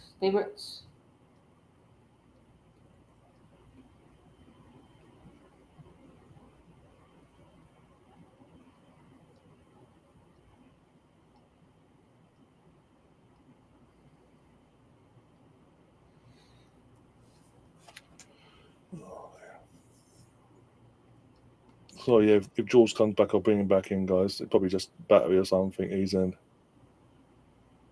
or Wi-Fi.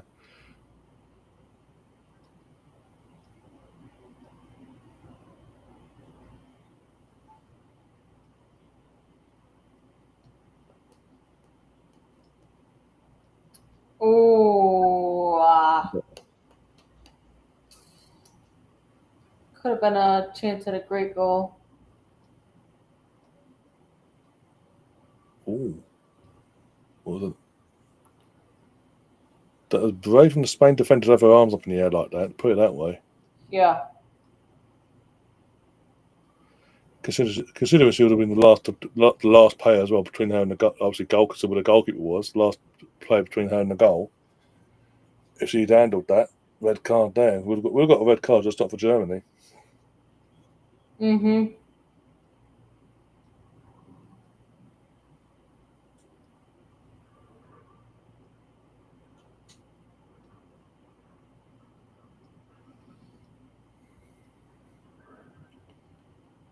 Corner to Germany.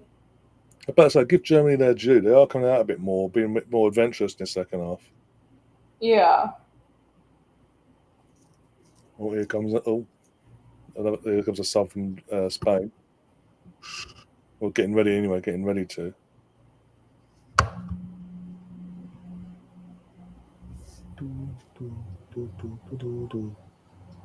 Arsenal are not looking to renew their sponsorship agreement with Prime. Oh, what a surprise! What a shame. KSI would be so disappointed. He actually would as well. After year-to-year sales dropped 42%. Ouch. Yeah. Now, Arsenal, if Arsenal, if you're listening, if you could do us a massive favour, go outside this stadium where you got the artwork of the Arsenal fans, Mirage outside. If you can find Logan Paul and KSI on there and get them off that, please, that'd be fantastic. Along with Chunks as well, throw him in there as well. Nothing, yeah, the sales have dropped because nothing to do with the hype's died off. The allegations around said drink as well. Nothing to do with that at all. No. I was kind of hoping you would say that we are not looking to renew our sponsorship with Visit Rwanda and bloody the Emirates as well. Like that, once they're done basically. Fucking sick of seeing the Emirates in a fucking shirt every year. And don't even start on the fucking sleeve thing.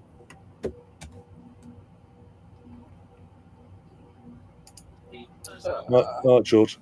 Yeah, phone died. Yeah, no worries. It's all good. Yeah, what I was saying before it died, I said my surprise team would be Everton, and then it just went off. I thought he ain't kicked me for saying that, is he? Like,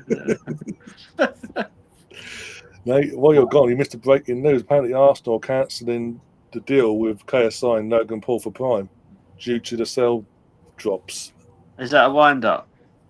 Apparently, who said that? No, apparently that's the rumor that I just saw.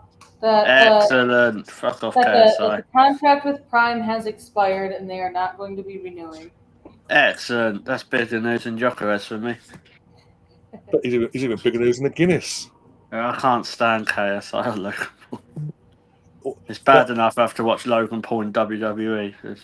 It's bad enough that we've got Chunks, Logan Paul, and KSI on our stadium. That's what's bad enough. But no, that news is better news than actually the news about Guinness being the official beer of the club for the next season, for the foreseeable side. Yeah. I love Guinness, for fuck's sake, as you can tell. Yeah. I remember the Prime drink though. It was like a bit of a phase, wasn't it? Like it was a hype. So yeah, it was a hype thing. That hype's finished. So. Well, again, it was just that they put the drink out. The hype was there, and I think deep down they knew the hype would drop at some point. Yeah. So they do all these different, like every 5 minutes you got this flavour, that flavour, that flavour. I thought it was disgusting. I didn't even really. It was nice. I remember what was it? A friend of mine used to come on this channel called Andrew. He went there with his boys for the I know Andrew, charity shield back. Not charity shield, the Emirates Cup. Sorry, at the Emirates when the deal was first done. These boys were asking for it, so we got everyone to look at the bottle. He said it's basically like drinking syrup, basically. Yeah. Hydration drink that tastes like sugary syrup. Yeah, like cough medicine. Because that makes sense. And then you have all the allegations about the drink, about the line, about what's in the drink, this, that, and the other. Oh, and as I say, when you're saying it's exclusive to this place, but then you're getting corner shops going to supermarkets, buying it in bulk, and then overpricing for a bottle, £10 a bottle. You're fucking yourself. You're allowing it to happen. You're not legally doing nothing about it when you could legally do something about it. You're screwing yourself either way, good product or not. There's also these sweets that another one of their fucking that the YouTube dropped in the UK. Shades by Nico, vegan recipe and all that, whatever. Strawberry, like a strawberry flavored pack. I thought I'd try it, give it a taste anyway. So like strawberry and all that. It doesn't taste like strawberry at all. It's chewy as fuck.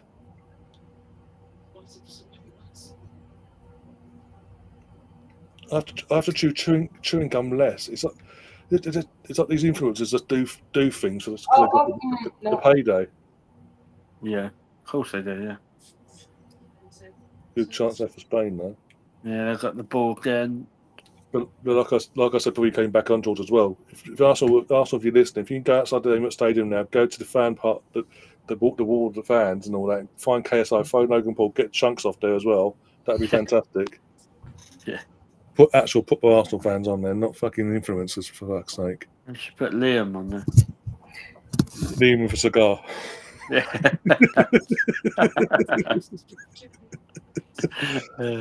Oh dear. All right, I am out of here. No worries. Take care. Friends. See you later. Take care. Yeah, it'll be. At this point, we're looking at extra time, but Germany are holding their own. Have a good rest of your evening, Ryan and George, and chat. And I don't even know. I'm not even going to say who I want to win because at this point it seems like it's just up in the air. Yeah, what will be basically at this point. Yeah. Have a good one. You too. Take care. Oh dear.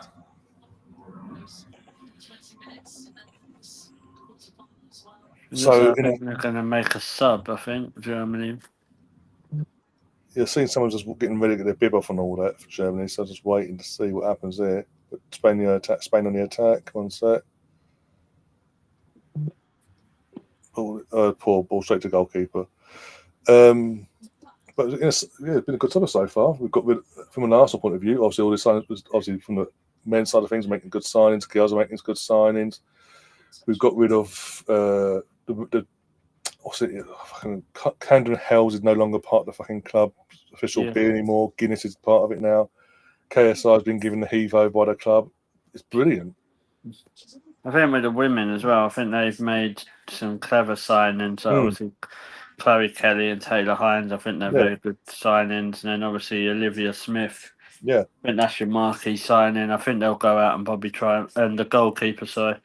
But I think they'll probably try and go out and buy one or two more. I think they're going to probably try and look for a left-sided centre half because they probably know that Steph Catley's not the future of the club. Yeah, It's done a good job, obviously, but not. You need someone who's like 23, 24, like up and coming. So, and I think Renee knows that she needs a squad to compete on more than one tournament trophy. So yeah, we want to end this stranglehold that Chelsea have over the WSL, basically. Yeah, and end this 6 years dominance and get our hands back on that league title as well, along with the FA Cup, and defend our Champions League trophy.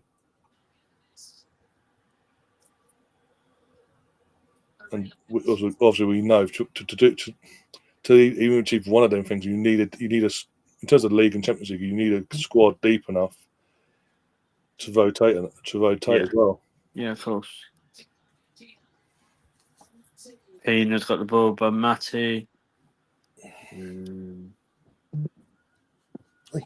Nothing at the minute. Yeah, Germany just shutting them down. Look, frustrating them. Yeah, fair play. I mean, basically, just Germany just watched the Switzerland game, but against Spain in the last round, have gone. We're going to do the exact same thing, but because we've got more quality in Switzerland up in the attacking sense, we're going to do them in the counter if we can as well, whilst holding our shape. And that's what the fair play to them so far. They haven't just rolled over and went, "Okay, Spain, you have it."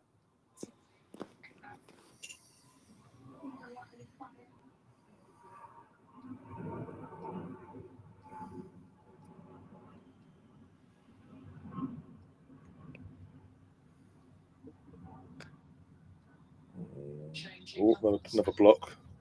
Oh, Castillo's coming on. Who's going off?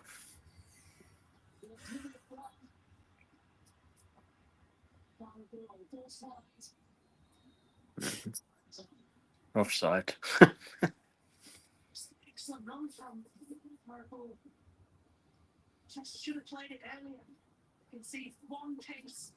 don't know. It would go off. I'm trying to think now.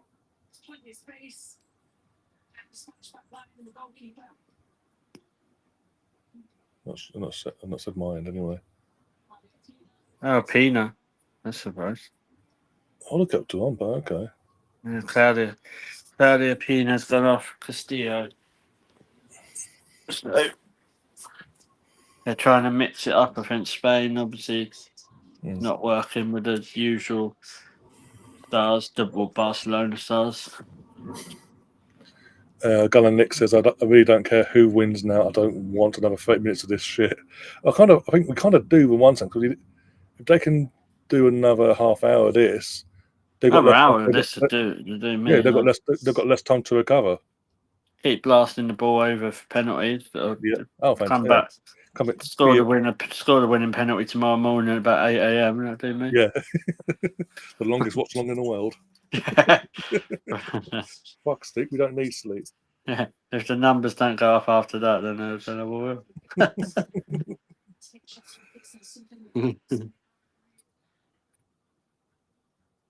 It would be Stefan, because obviously they've got less. They've got a day less to recover. We've got the extra day to recover from the extra time. They haven't. No, exactly. This goes for either team as well.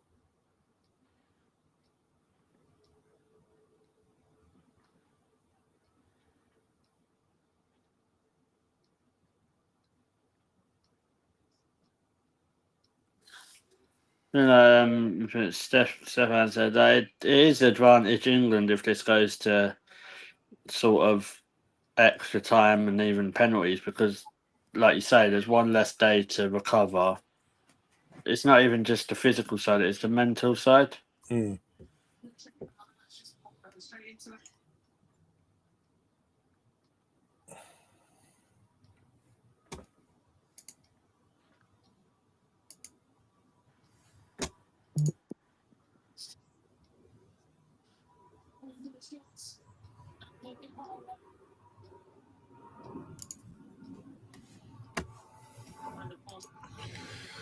Oh, Carbona just cleared it.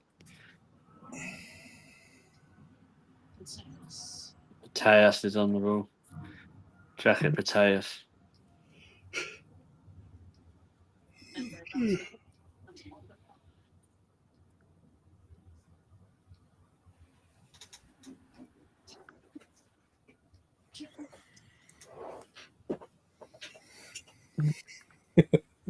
Gaz in the chat says, "What is it with you two women's games and extra time and penalties?" Yeah, can't help it. Cannot help it. We give it off an over. We want to be here all night, apparently.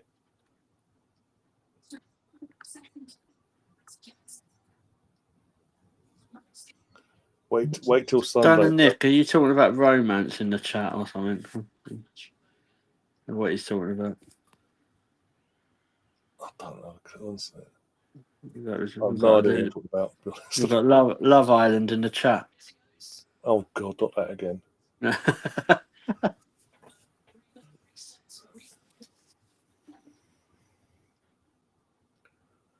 I'd rather stay at a wall for 24 I will hours. say, Nick, I'm going to say how good at multitasking you are because you're chatting on here and in the Twitter group within seconds. Like, Fucking.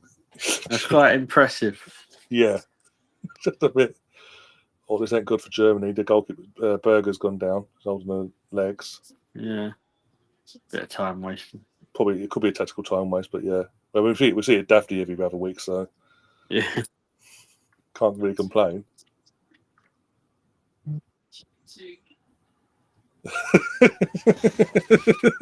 Nick's to come back to I'm not talking about that shit. Yeah, it's a good point, Gav, to be honest. I'm starting to think that I don't think I've watched just 90 minutes of football on a Watchalong on here. You'll be here next Thursday, go to penalties. Yeah. The worrying thing is when if I'm here for like one of the Premier League games and it goes to penalties when it's never ever happened before. Oh dear. I remember that was a rumour years ago, about 10, 15 years ago, that the Premier League was thinking of scrapping the 3 points and all that and going to 2 points for a win, point for the draw still, but also doing a penalty shootout every game, no matter what, for an extra point. I was like, no, you can't fucking do it. Thankfully, they didn't. It's like that thing every now and then, it pops up every now and then when they talk about bloody the extra game in the 39th game of a season, about the random game going to Asia or this, that, and the other to spread the game of the Premier League, the name of the Premier League, and all that. Like, go away.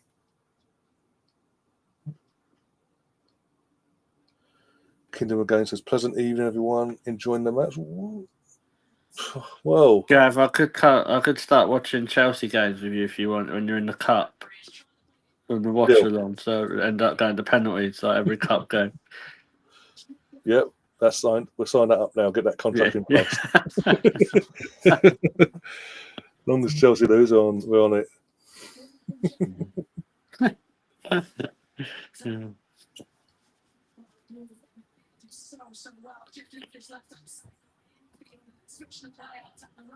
I tell you, he seems a character at Arsenal. Was that old Josh Nichols? He seems like a bit of a character, doesn't he? Yeah. It's a shame because I don't know if he'll break through, unfortunately. But not in the position. I don't think because of the position he plays. No, it's gonna be hard. But he just, I wouldn't be dead against us saying like keeping him like just as a squad player, and if you never know, he could break in if you've got a couple of injuries. But yeah, he just seems like a good lad, to be honest. This is the thing. Like, since I've said it for a few years now with Mertesacker, since Mertesacker's retired and got into the managing the academy, the constant merry-go-round of talent that's coming out of the academy is mental. Compared to what it was previously, it was like one or two players every now and then would turn up at the academy, and that'd be it. Whereas now you can pretty much look and say you could feel probably near enough a starting 11 of an academy players that are good enough. I think it was like Arteta was speaking, wasn't he? And he was like, you see most teams that you look and you don't know who to pick because they're all as good as each other, and I think that's ultimately what he's always been trying to get to. Yeah.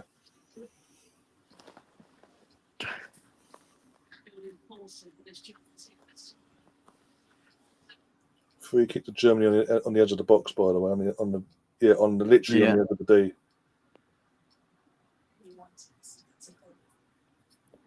I'd go for the shot here. Never know. Imagine if they did, bloody hell.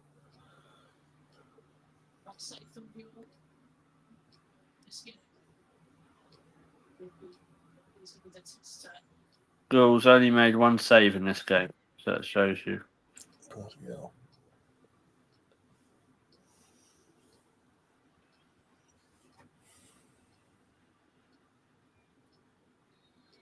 Free kick coming in. Oh, she actually went for the shot. Bloody Mate, that's pretty close. I'm not going to lie. I don't know. You'll be able to see if it's as close as the commentator saying it, but I don't think that was that far away. Let's wait for her to take it now. 1 sec.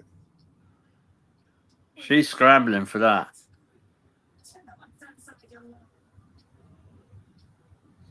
I'm still waiting. Jesus Christ, how far behind am I? Here we go. Oh, she was as well. Oh my God, the keeper was scrambling. Literally needed to bend a quick. It needed to bend. Just Someone a bit quicker. must be watching the pod, like because I said, why don't you just have a go? Yeah. It needed someone on the Germany bench or something. So he went for power. Looking at the replay, so he went for. She had the power, so didn't have the curl in it. Either side, that's 1-0. Yeah. Laura's in the chat, by the way, from your Hey side. Laura, you okay? Hi Laura, how you doing? She says, obviously saying hi to us initially, and he goes on to say, "Can see this one going all the way to penalties, unfortunately." At least you've got the option to go to the kitchen or something, or do a cup of tea or whatever. We've got to sit and watch it, no matter what, or listen to it. Yeah. Even with dogs falling asleep, into the board. So she's coming on for Germany as well.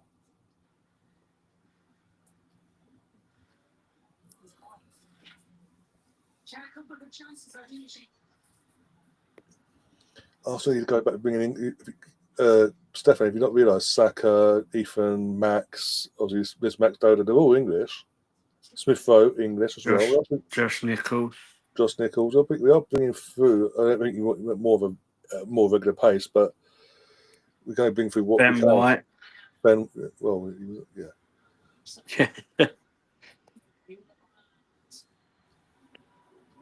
And the thing I honestly thought also had no English clause, and it had a no English clause. Well, I mean, Ashley Cole's only won once the old guard left or retired. Sorry, like the Vapars, Dave Siemens, and Adams all retired or left, etc.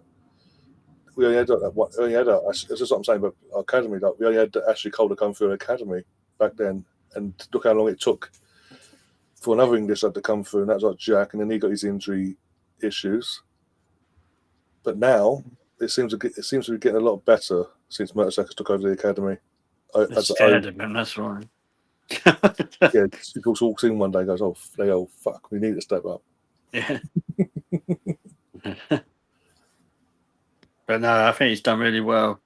Like I was saying the other day, like I think where we're even going to pick teams like Salford, Derby, and if we look at that Blackburn kid, we're buying players for the under-21s that are having League One Championship experience already, so they could make that step up because it's you have to build a revolving door when it comes to the academy because you can have players that are good enough to play around that level. But I reckon under Berta, what we'll bring players in like that, and you've got to be able to sell well as well, like with your young players, like which we've never really done. Yeah, I mean, last time we went to Ajax and bought the English lad Setford as well. Oh, Tommy Setford, yeah, I think he'll be decent. Yeah, so I reckon he will be the new number 2 in say 2 or 3 years. 2 or 3 years, yeah. Yeah. Because he's 18, so. Yeah, 18, 19, something like that. He's literally a kid. So you're giving the time. Obviously, you've got Jack Porter as well, haven't you? So. Yeah, Jack got Porter. Yeah, he got his debut last year as well because of the cup situation. Yeah.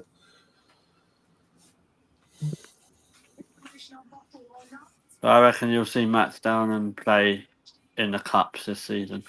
Yeah. He's just too good that you can't. They reckon he's better than Ethan.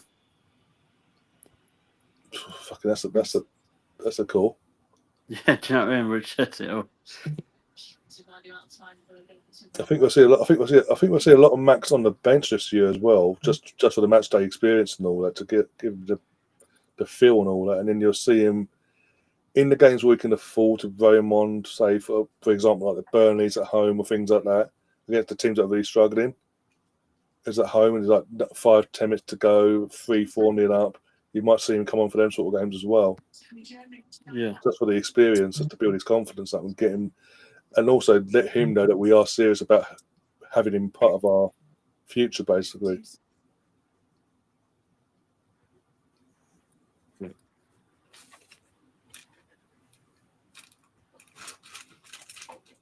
I can't remember where his actual position is, Max, but I know he can play on the right.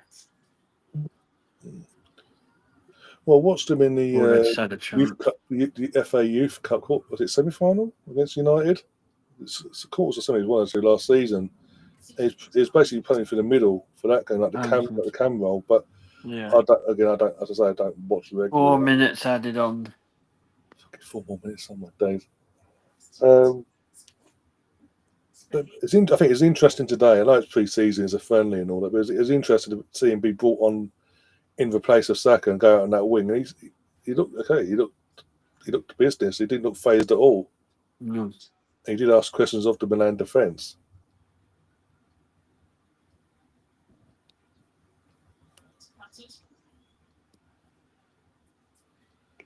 I think this has got penalties written all over it. Yeah. Oh dear.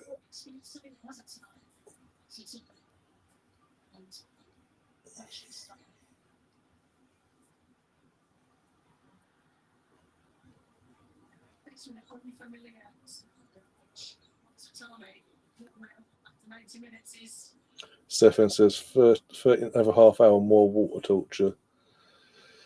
All right. And like I said to Laura and all that, at least you can get up, walk away for a bit, go and get a cup of tea or snack or something and distract yourself from this bullshit. We ain't got this option. Oh dear. I'll be honest, it's actually giving me a headache watching this. Watching it, I wouldn't be like, I think England could fancy their chances against. Yeah, just a bit. Yeah, Finn will be thinking, I ain't got no problem. What's what you're on about having to change things up? I'm not changing nothing. We're going to do the exact same bullshit on Sunday. Yay! Right, Brooksy just said in the Twitter group, Spain and Germany are both shit. England are winning Sunday. Famous last words, Brooksy. Famous last words. Yeah, Heaven was English as well. Yeah. He's admitted he's an Arsenal boy. He wanted to stay and all that, but he just knew.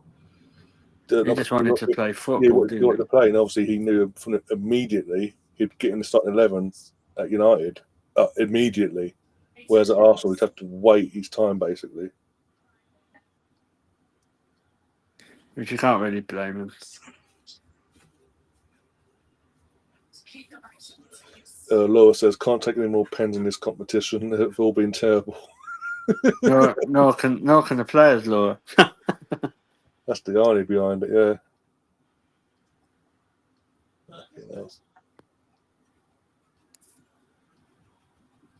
What are you doing? Come on.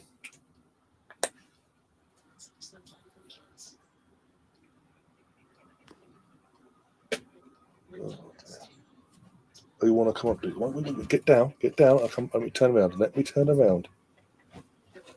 Get me leg out of the way. You want to say hello, do you? Oh, bloody hell. Oh, hello. All right. Oh. Careful. Okay. Laura says Prime England will beat both these teams tonight. I mean, they've just missed.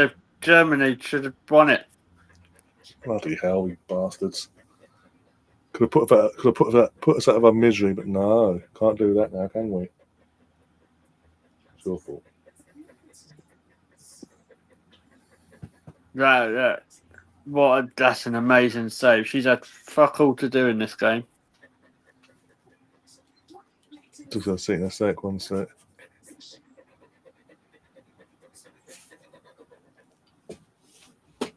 Oh my god! Bloody hell! Yeah, great save, and a double save as well. Yeah, that should be game over. Would have been an oddie initially, as well from the deflection. Yeah. Extra time to make a change. You're getting overheat. Go on. Go there now. Go.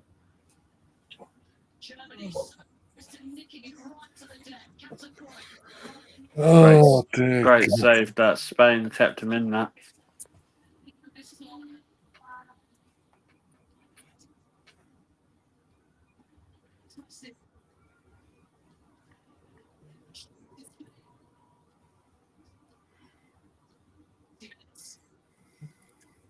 Who's the GOAT?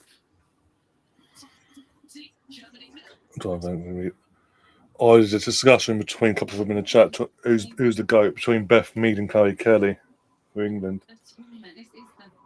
I would probably say slightly. I think a lot of people forget what Beth Mead's done for England in an Arsenal shirt, but I do think Chloe Kelly edges it at the moment.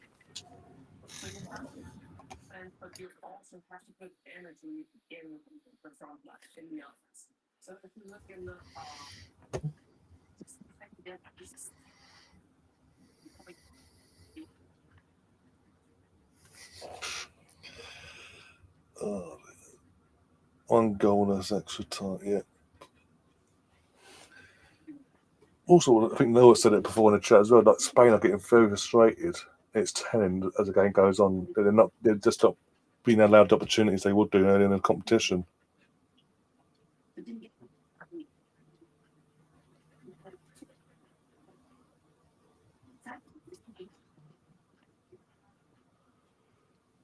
Oh dear. Yeah, Kingdom of Games. If we could tell Serena that one in terms of Chloe Kelly starting on Sunday, that'd be fantastic. Yeah. Personally, again, it's not an Arsenal bias, and it's going to sound like it. I would drop Hemp, no matter what the issue. Even if Lauren James isn't available, I would drop Hemp and put Chloe Kelly in because Hemp's not. Again, I don't get how Hemp put into that game. She wasn't giving us anything. In the positive sense, anyway. Giving me a fucking headache. Pretty much like this game is basically. Yeah. And also, if Lauren James isn't available, we've got Beth Mead. Fantastic. You've got the Arsenal trio leading your line. Or you could change formation a bit and have not just Chloe Kelly start, but you could start Michelle alongside Russo as well. Change the formation up to have two up top. Michelle, as you know, she is hungry. I don't care what anyone says. She's asking questions about the Nations League or in the Euros this summer. Yeah, she's hungry to prove herself, isn't she? Like, sort of think she's young. She went on loan to Brighton. She didn't probably get played as much as she would have liked. So and she's got the opportunity for England. So I think she's playing for her Arsenal future, really, as well. Like, not that Arsenal sell her. I don't mean that. What I mean is that she's playing to try and get into that first team squad. Yeah.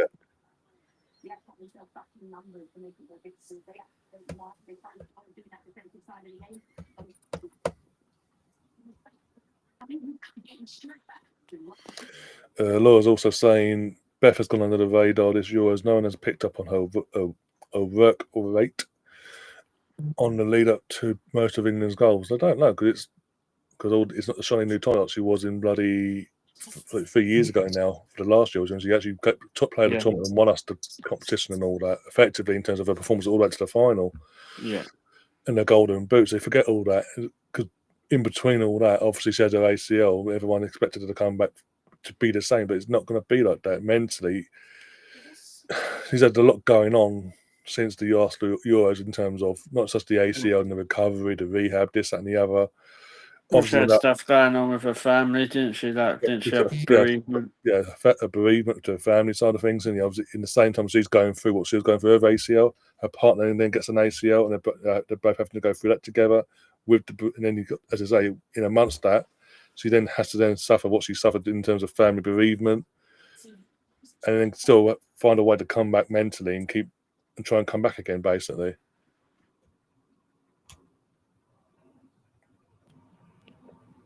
Alex has said this is the first game to be 0-0 in 30 games. Oh my God. They don't have that for a specific, for like Spain or something.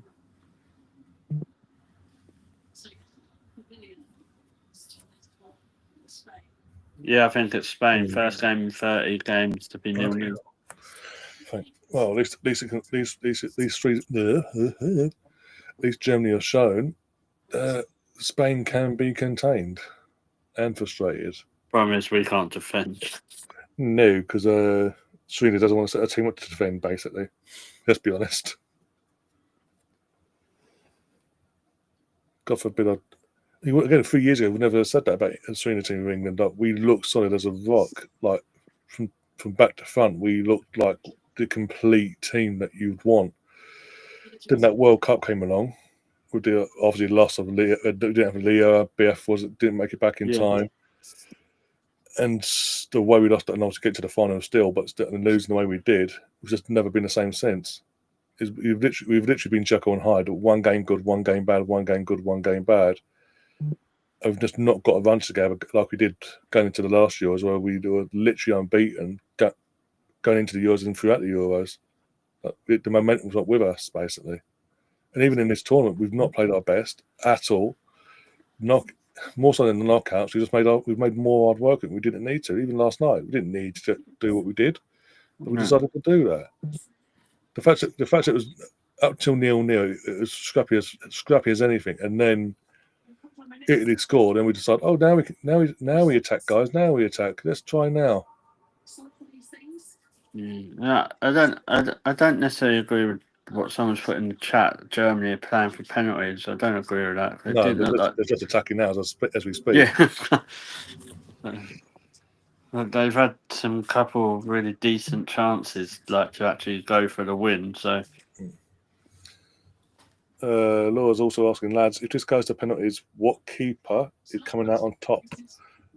Cole or Berger? I'm going to say Berger myself. Just based on the height she got from the last round in the penalty shootout. I just think she's a better goalkeeper, penalty shot stopper as well.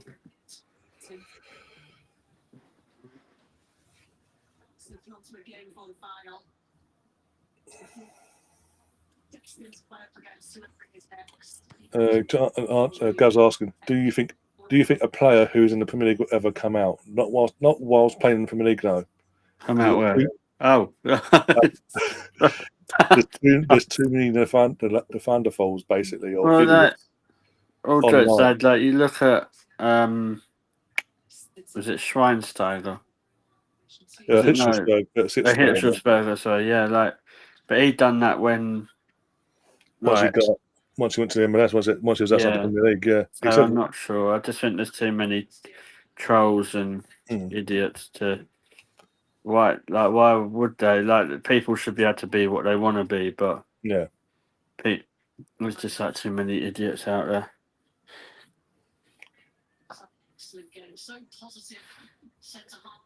Well, one again, not in the Premier League era, well before my time, but the one player did come out. Look at the grief he got, not just because of his race, but also because he came out, and it was like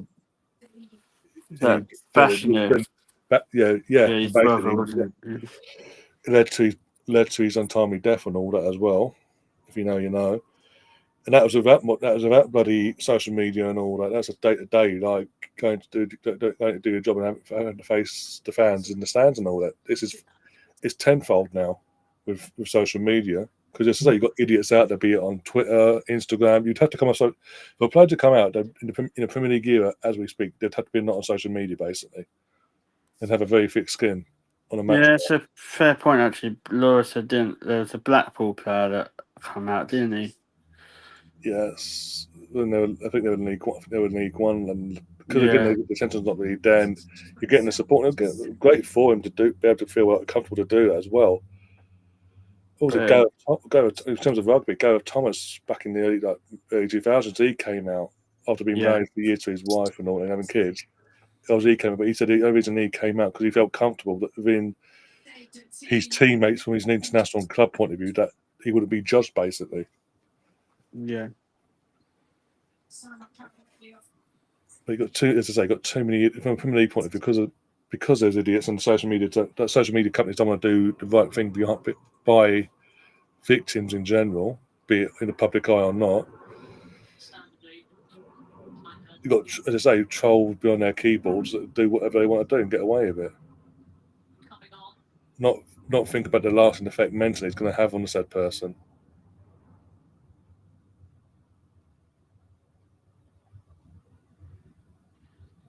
Players down for Germany. Oh, he thinks he's pulled a muscle there, overstretching.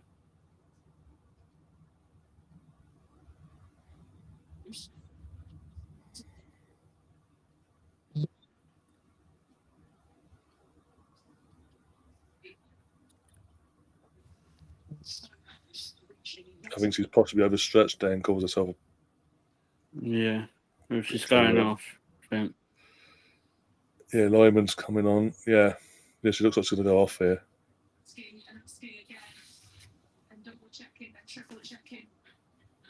Yeah, Sydney Lyman's coming on for Germany. Don't know who for yet, if it's going to be for this player or not.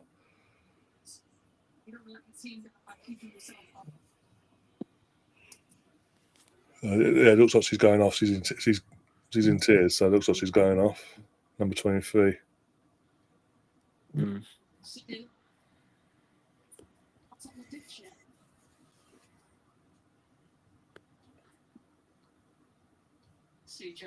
Yeah, she's lost all composure. The manager went over to her and asked her, if you want to go on, you can go on, but it's up to you, it's your call. She decided not to, basically continue, don't risk it, just in case.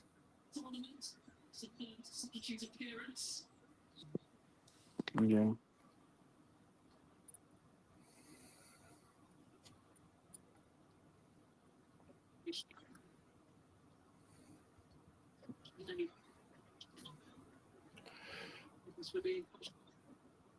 Law says, really surprised Shaw. I probably butchered the name here, but Shaw hasn't been brought on or didn't start. I don't know. Maybe they've got a plan in terms of this whole game plan. Maybe she's a last minute sub to come on if and when needed, or they're just, again in the hope. Yeah.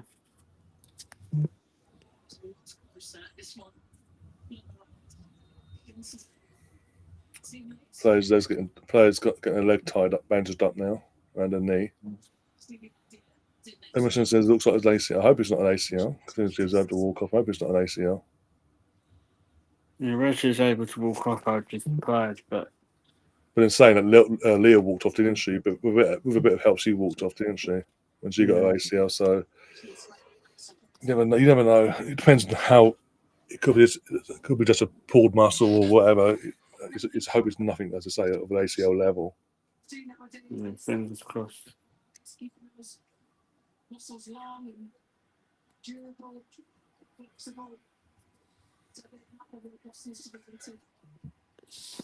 I didn't see that question there, Gav, but the only reason I asked was because you said about Beth Mead and a partner. In terms of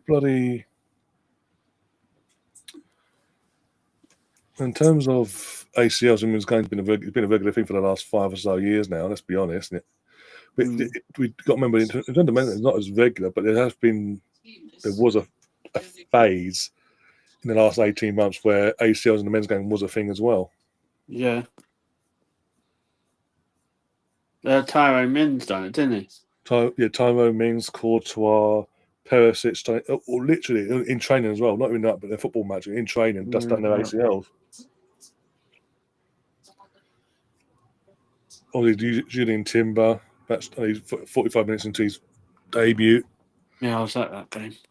Yeah, I was same here. As soon as I was in the basically the clocking in the corner bit as I was going into the other stand, and basically so that second half when it started, and then obviously I've seen him. I literally see him directly go down. I thought I knew it was going to be an ACL. The way he just went down in stages, and okay.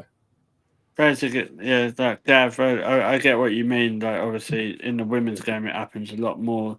So I think they've done a lot of investigation into it. I'm not really sure what. But in the men's game, I would say in the women's game, it's more prominent than the men. Well, they're even looking into like the footwear as well, like the women wear as well, Yeah. trying to make boots that are more accustomed to their feet and all that, and that help out. Some of the pitches the WSL have to play on probably don't help. Yeah, that's true. Like Meadow Park. I don't get why Arsenal extended the contract. Considering we're playing most of our games now at the Emirates for the girls, why we extended the contract with Bournemouth? Yeah, if it was just for the academy, I'd get it. But yeah.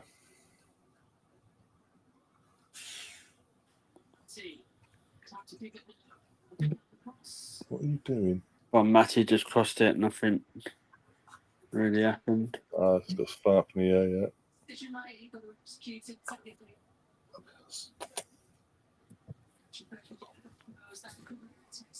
Another stuff from Spain coming up in a minute. Mm-hmm. Oh dear.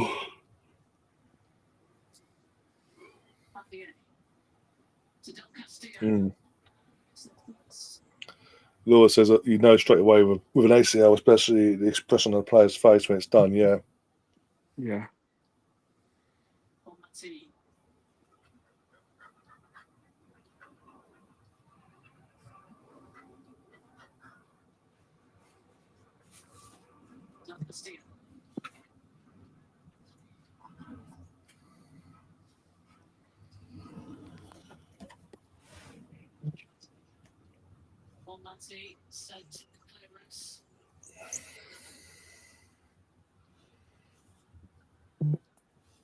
Germany.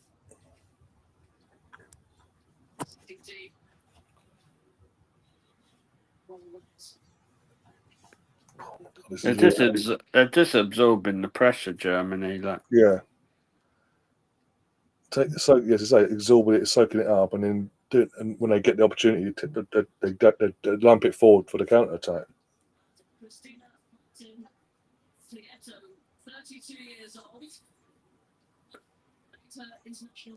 It's leading, and obviously it's doing what they're doing. It's leading the Spain playing. Instead of doing the tippy tappy bullshit, they're trying to lump it in the box now. Yeah, which makes them lose their shape. Oh, Cadente's just been hooked off, apparently, according to Alex. Who's that? Mariana Cadente. Yeah, she's just gone off. Yeah. Which is crazy.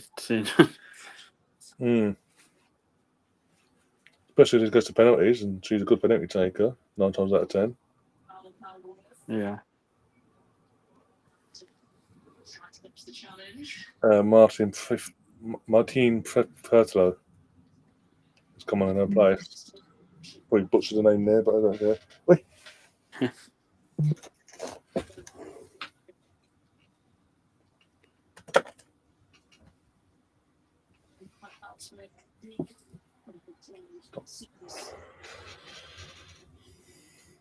Oh, I need a sugar hit, sorry. I'm getting a headache. I'm getting a headache down migraine watching this. I need a sugar hit to ease it off.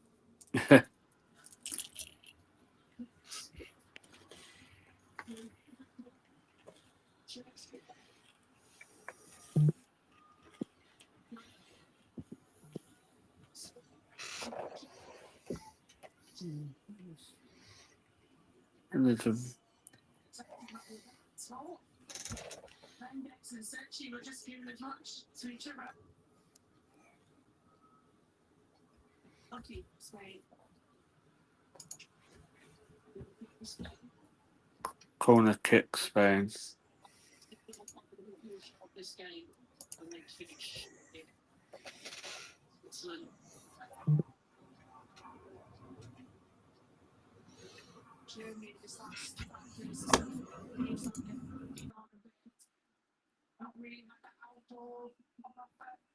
I'd say they're playing for penalties now, Germany. They're hanging on a bit. Yeah.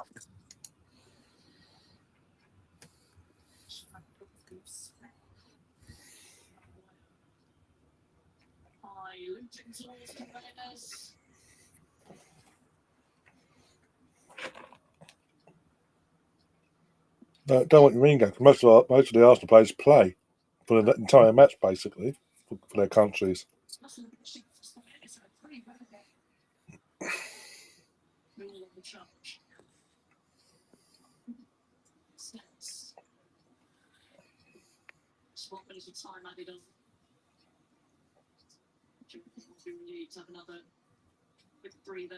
God, I forgot this is only the first half.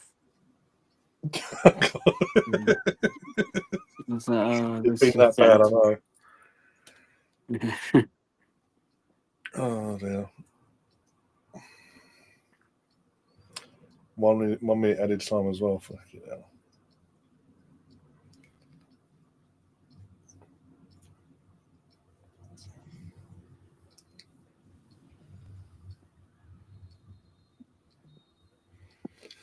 Yeah, second half time. Yay, like 15 minutes of this bullshit. Woohoo!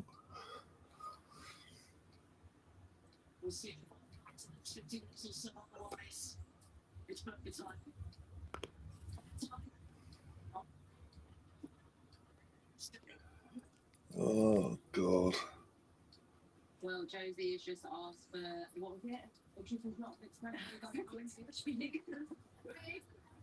She can't take it, but you've got another minute, a big 15 minutes ahead of the German team.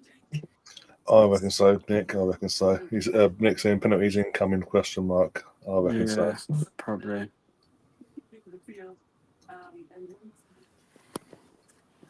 Oh.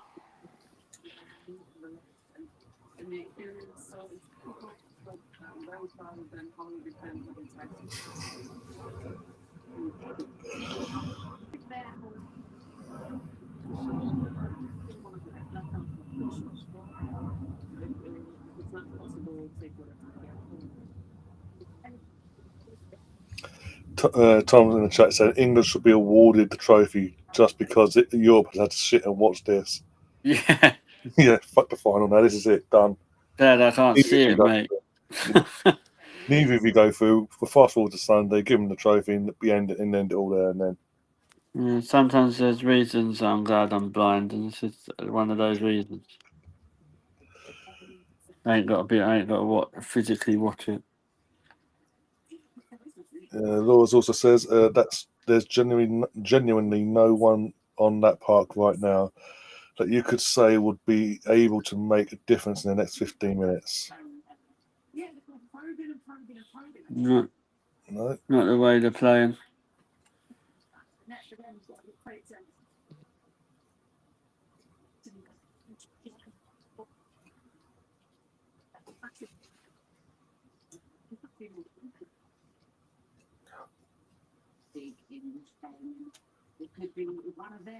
Ipswich versus Southampton vibes. Jesus Christ. I don't even think it's that good, mate. Sure.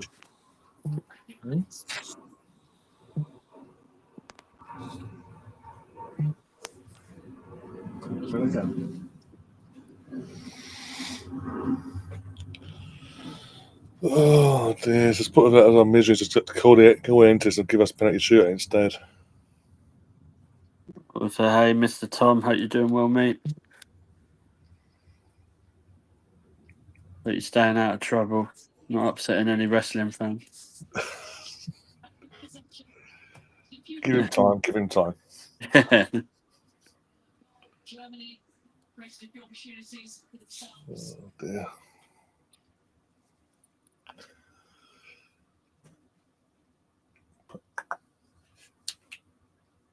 Come here.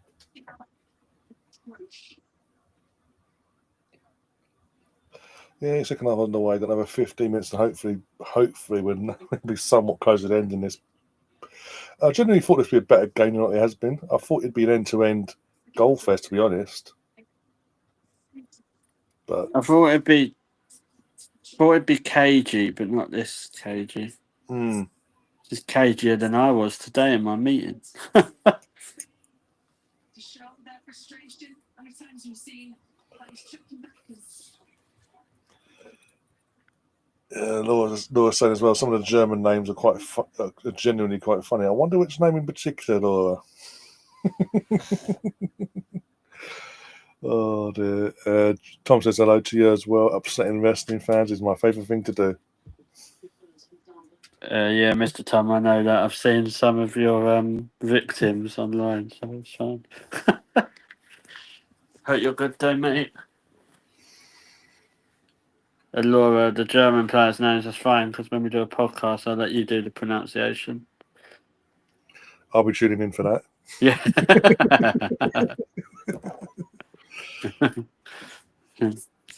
Go me.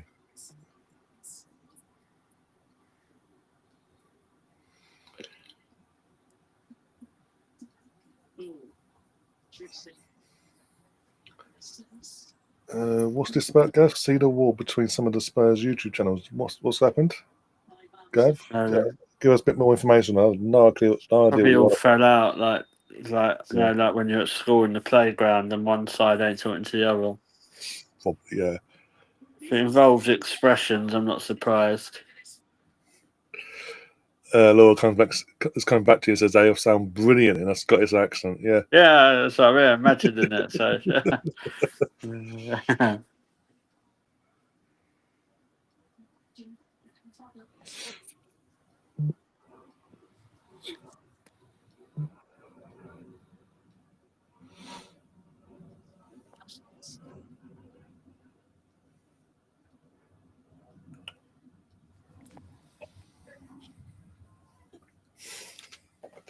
Bloody hell, Stefan. Fuck me.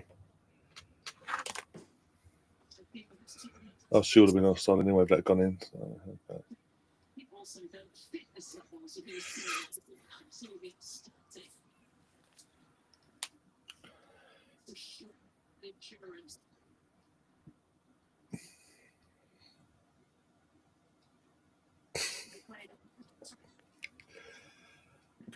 Oh dear.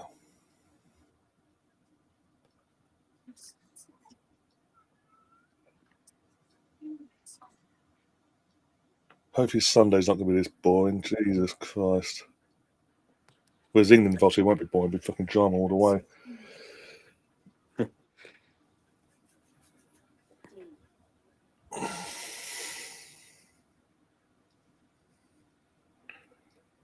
No.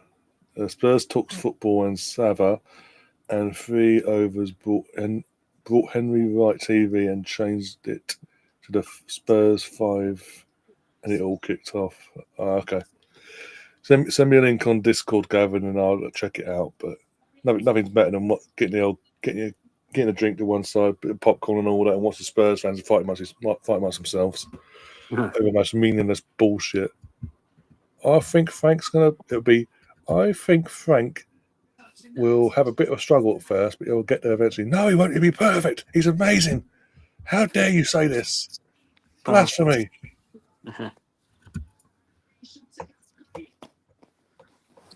And the champions of Europe, I remember.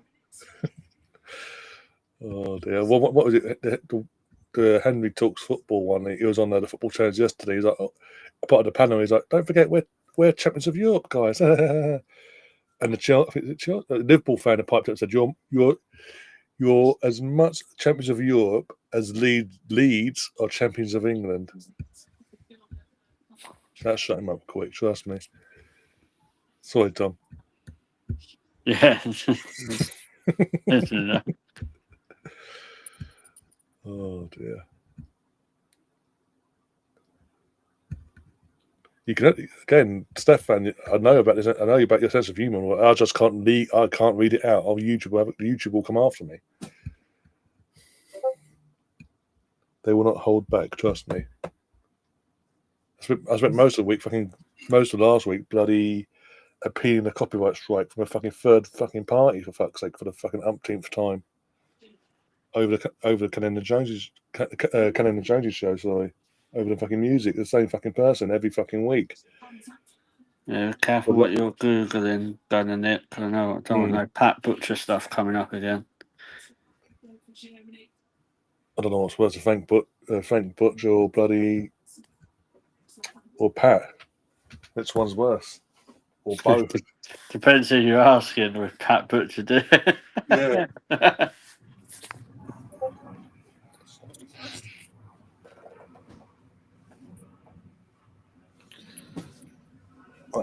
you bloody chill?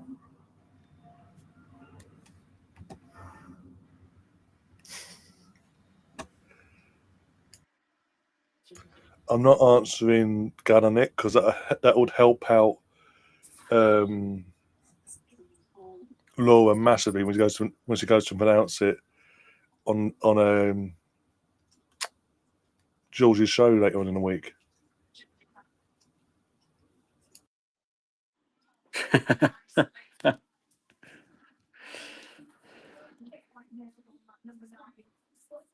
Thought Nick was going to start singing a bit of Anana then. Anana, what's her name?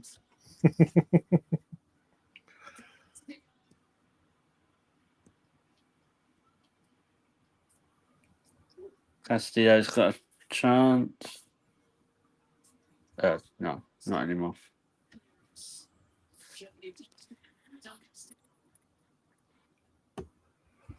There you go. You got them 1-0. Oh God. Spain. Yeah, I got a sense by the time we went 1-0, I was like, okay, Spain. Yeah. Bon Matti puts it through to. That's game over then. Yeah. Great. World Cup final repeat. Yay. It was a good goal.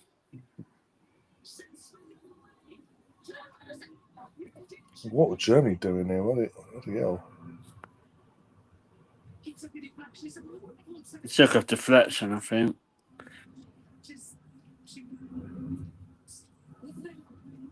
Oh, I've from that done angle, Burger and near post. Yeah. Fucking jammy bastards. Yeah. Jammy bastards.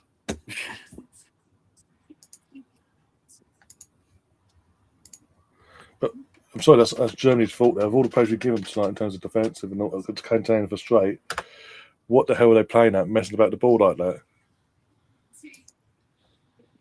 Yeah, it's game over, I think.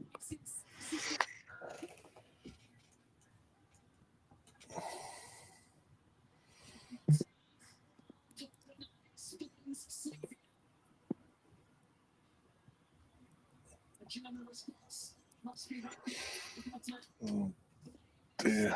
Oh, well, Bon Matti. But she's in my fantasy team, actually. Well, there you go. There you go. I won't be bottom. That's you, Nicky boy. I ain't looked at it for about 6 weeks. It's embarrassing when you get beat by a blind person, isn't it? Oh, Sound like you might have beat me, though. But yeah, Bon Matti's got some points, though.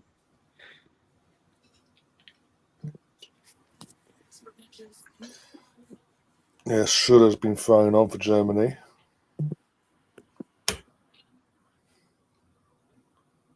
Yeah, Noah says now they bring on Schuller, yeah.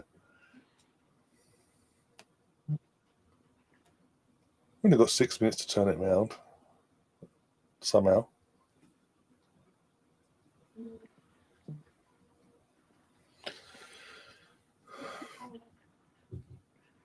It depends what England turns up, Colonel, because I say you're saying obviously we're done for. It depends what England turns up. We get a decent England turn up, or we get the bloody England doesn't want to defend turns up.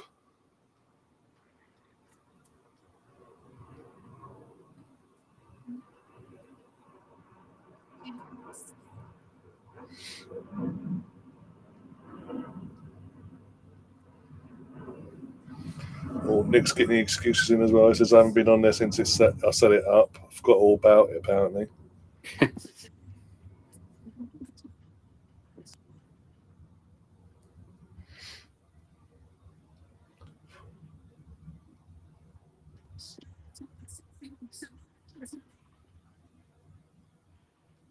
I'll let you off, Nick. I've only looked at it once since I set it up. So Jill Ward's been my captain for about 2 weeks. So.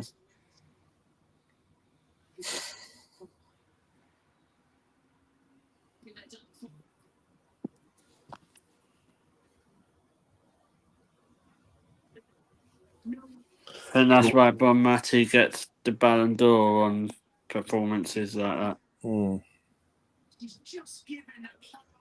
Tom says robbing us of penalty drama, the audacity. Yep. Yeah. Give us something to look forward to, but no, I can't even have that.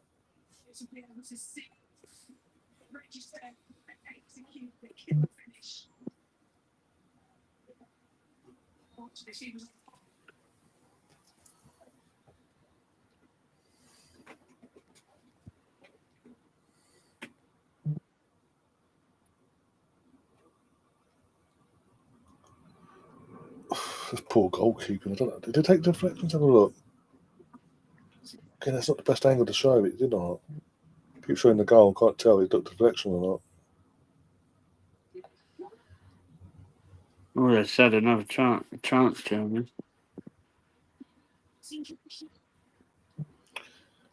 Russ has joined us in the chat. Hello, Russ. Trust me, you've not missed much tonight. What's that? Russ Morgan's in the chat. Oh, Ivan Tony's not playing, mate. Yeah. Wrong year. You're a year late.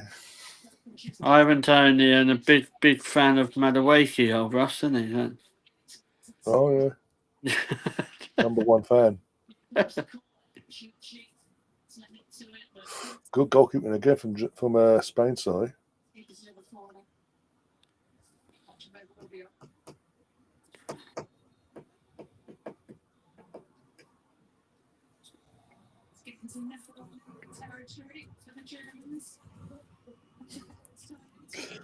How long played? 117 minutes on my end, anyway. Yeah, some played about 8. Not that long. Literally a couple of minutes left. Yeah.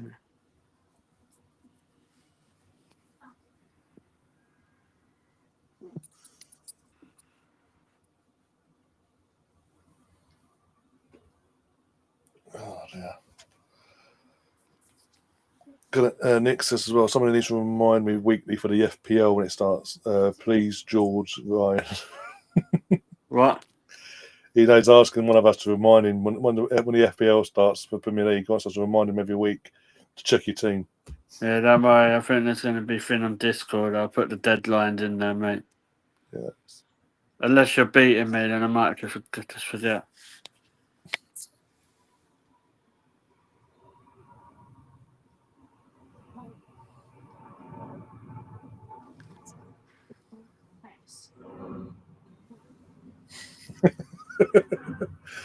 Oh fuck! Russ said he bought a black headband for the new season.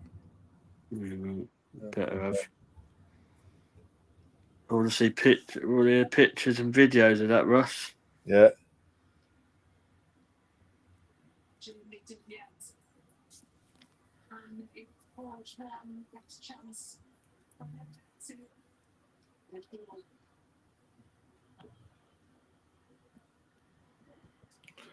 Oh, Germany's playing pulled out a cramp now. Number 5. We've got seconds left, plus probably a minute of injury time if you're lucky. Then Spain are through to the final. Germany fuckers. Just push themselves perhaps a little too far, Germany.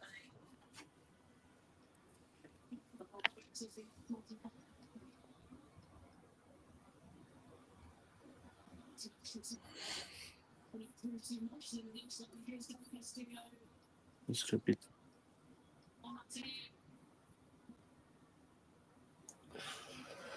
It says Man City's newest signing isn't looking brilliant, is she? Nope.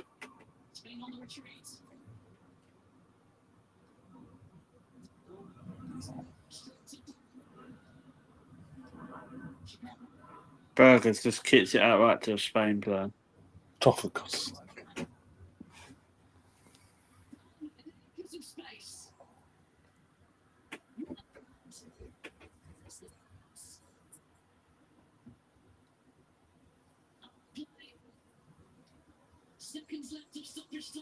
Few seconds left.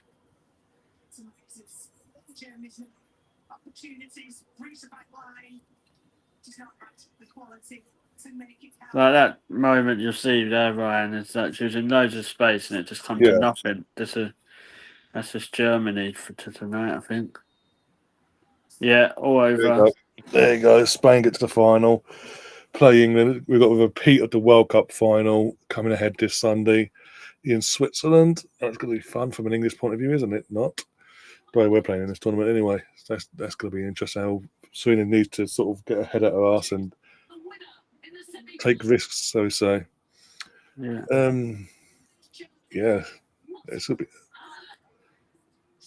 Took me 2.5 hours, but I got a goal in the end. But I wanted to once it went extra time, I wanted the penalties. But hey, Germany couldn't even give me that. Fuck's sake. No. All right, then, mate. I think I'm going to go now after that exciting game.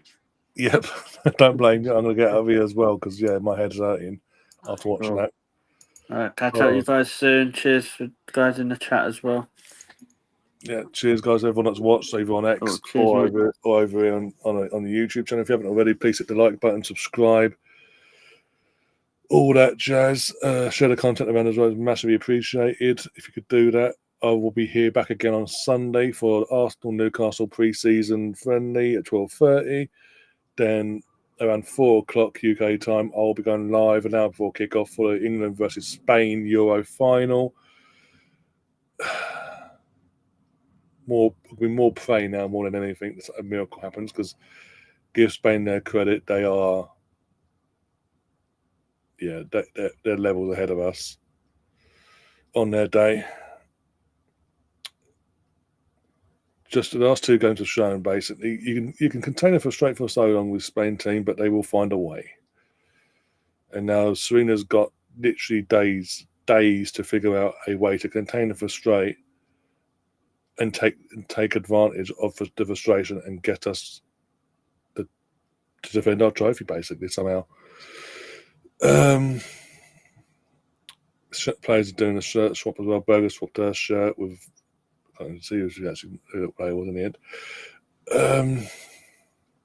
So I got that. So apart from that, in terms of content wise, I don't know what else we've got planned. I need to reach out to Jonesy in the next couple of days, updating his laptop. You'll either get a show on Friday from him or on Sunday night, worst case. Other than that, once we know, we'll let you know on that side of things on our socials. But as I say, if you haven't already, hit the subscribe button, turn your notifications on when you do. If you haven't already, hit the like button here. Fucking hell. And just share the link to the channel and the content around. It'd be massively appreciated. And we'll see you on the other side. Until next time, guys, as always, come on, England.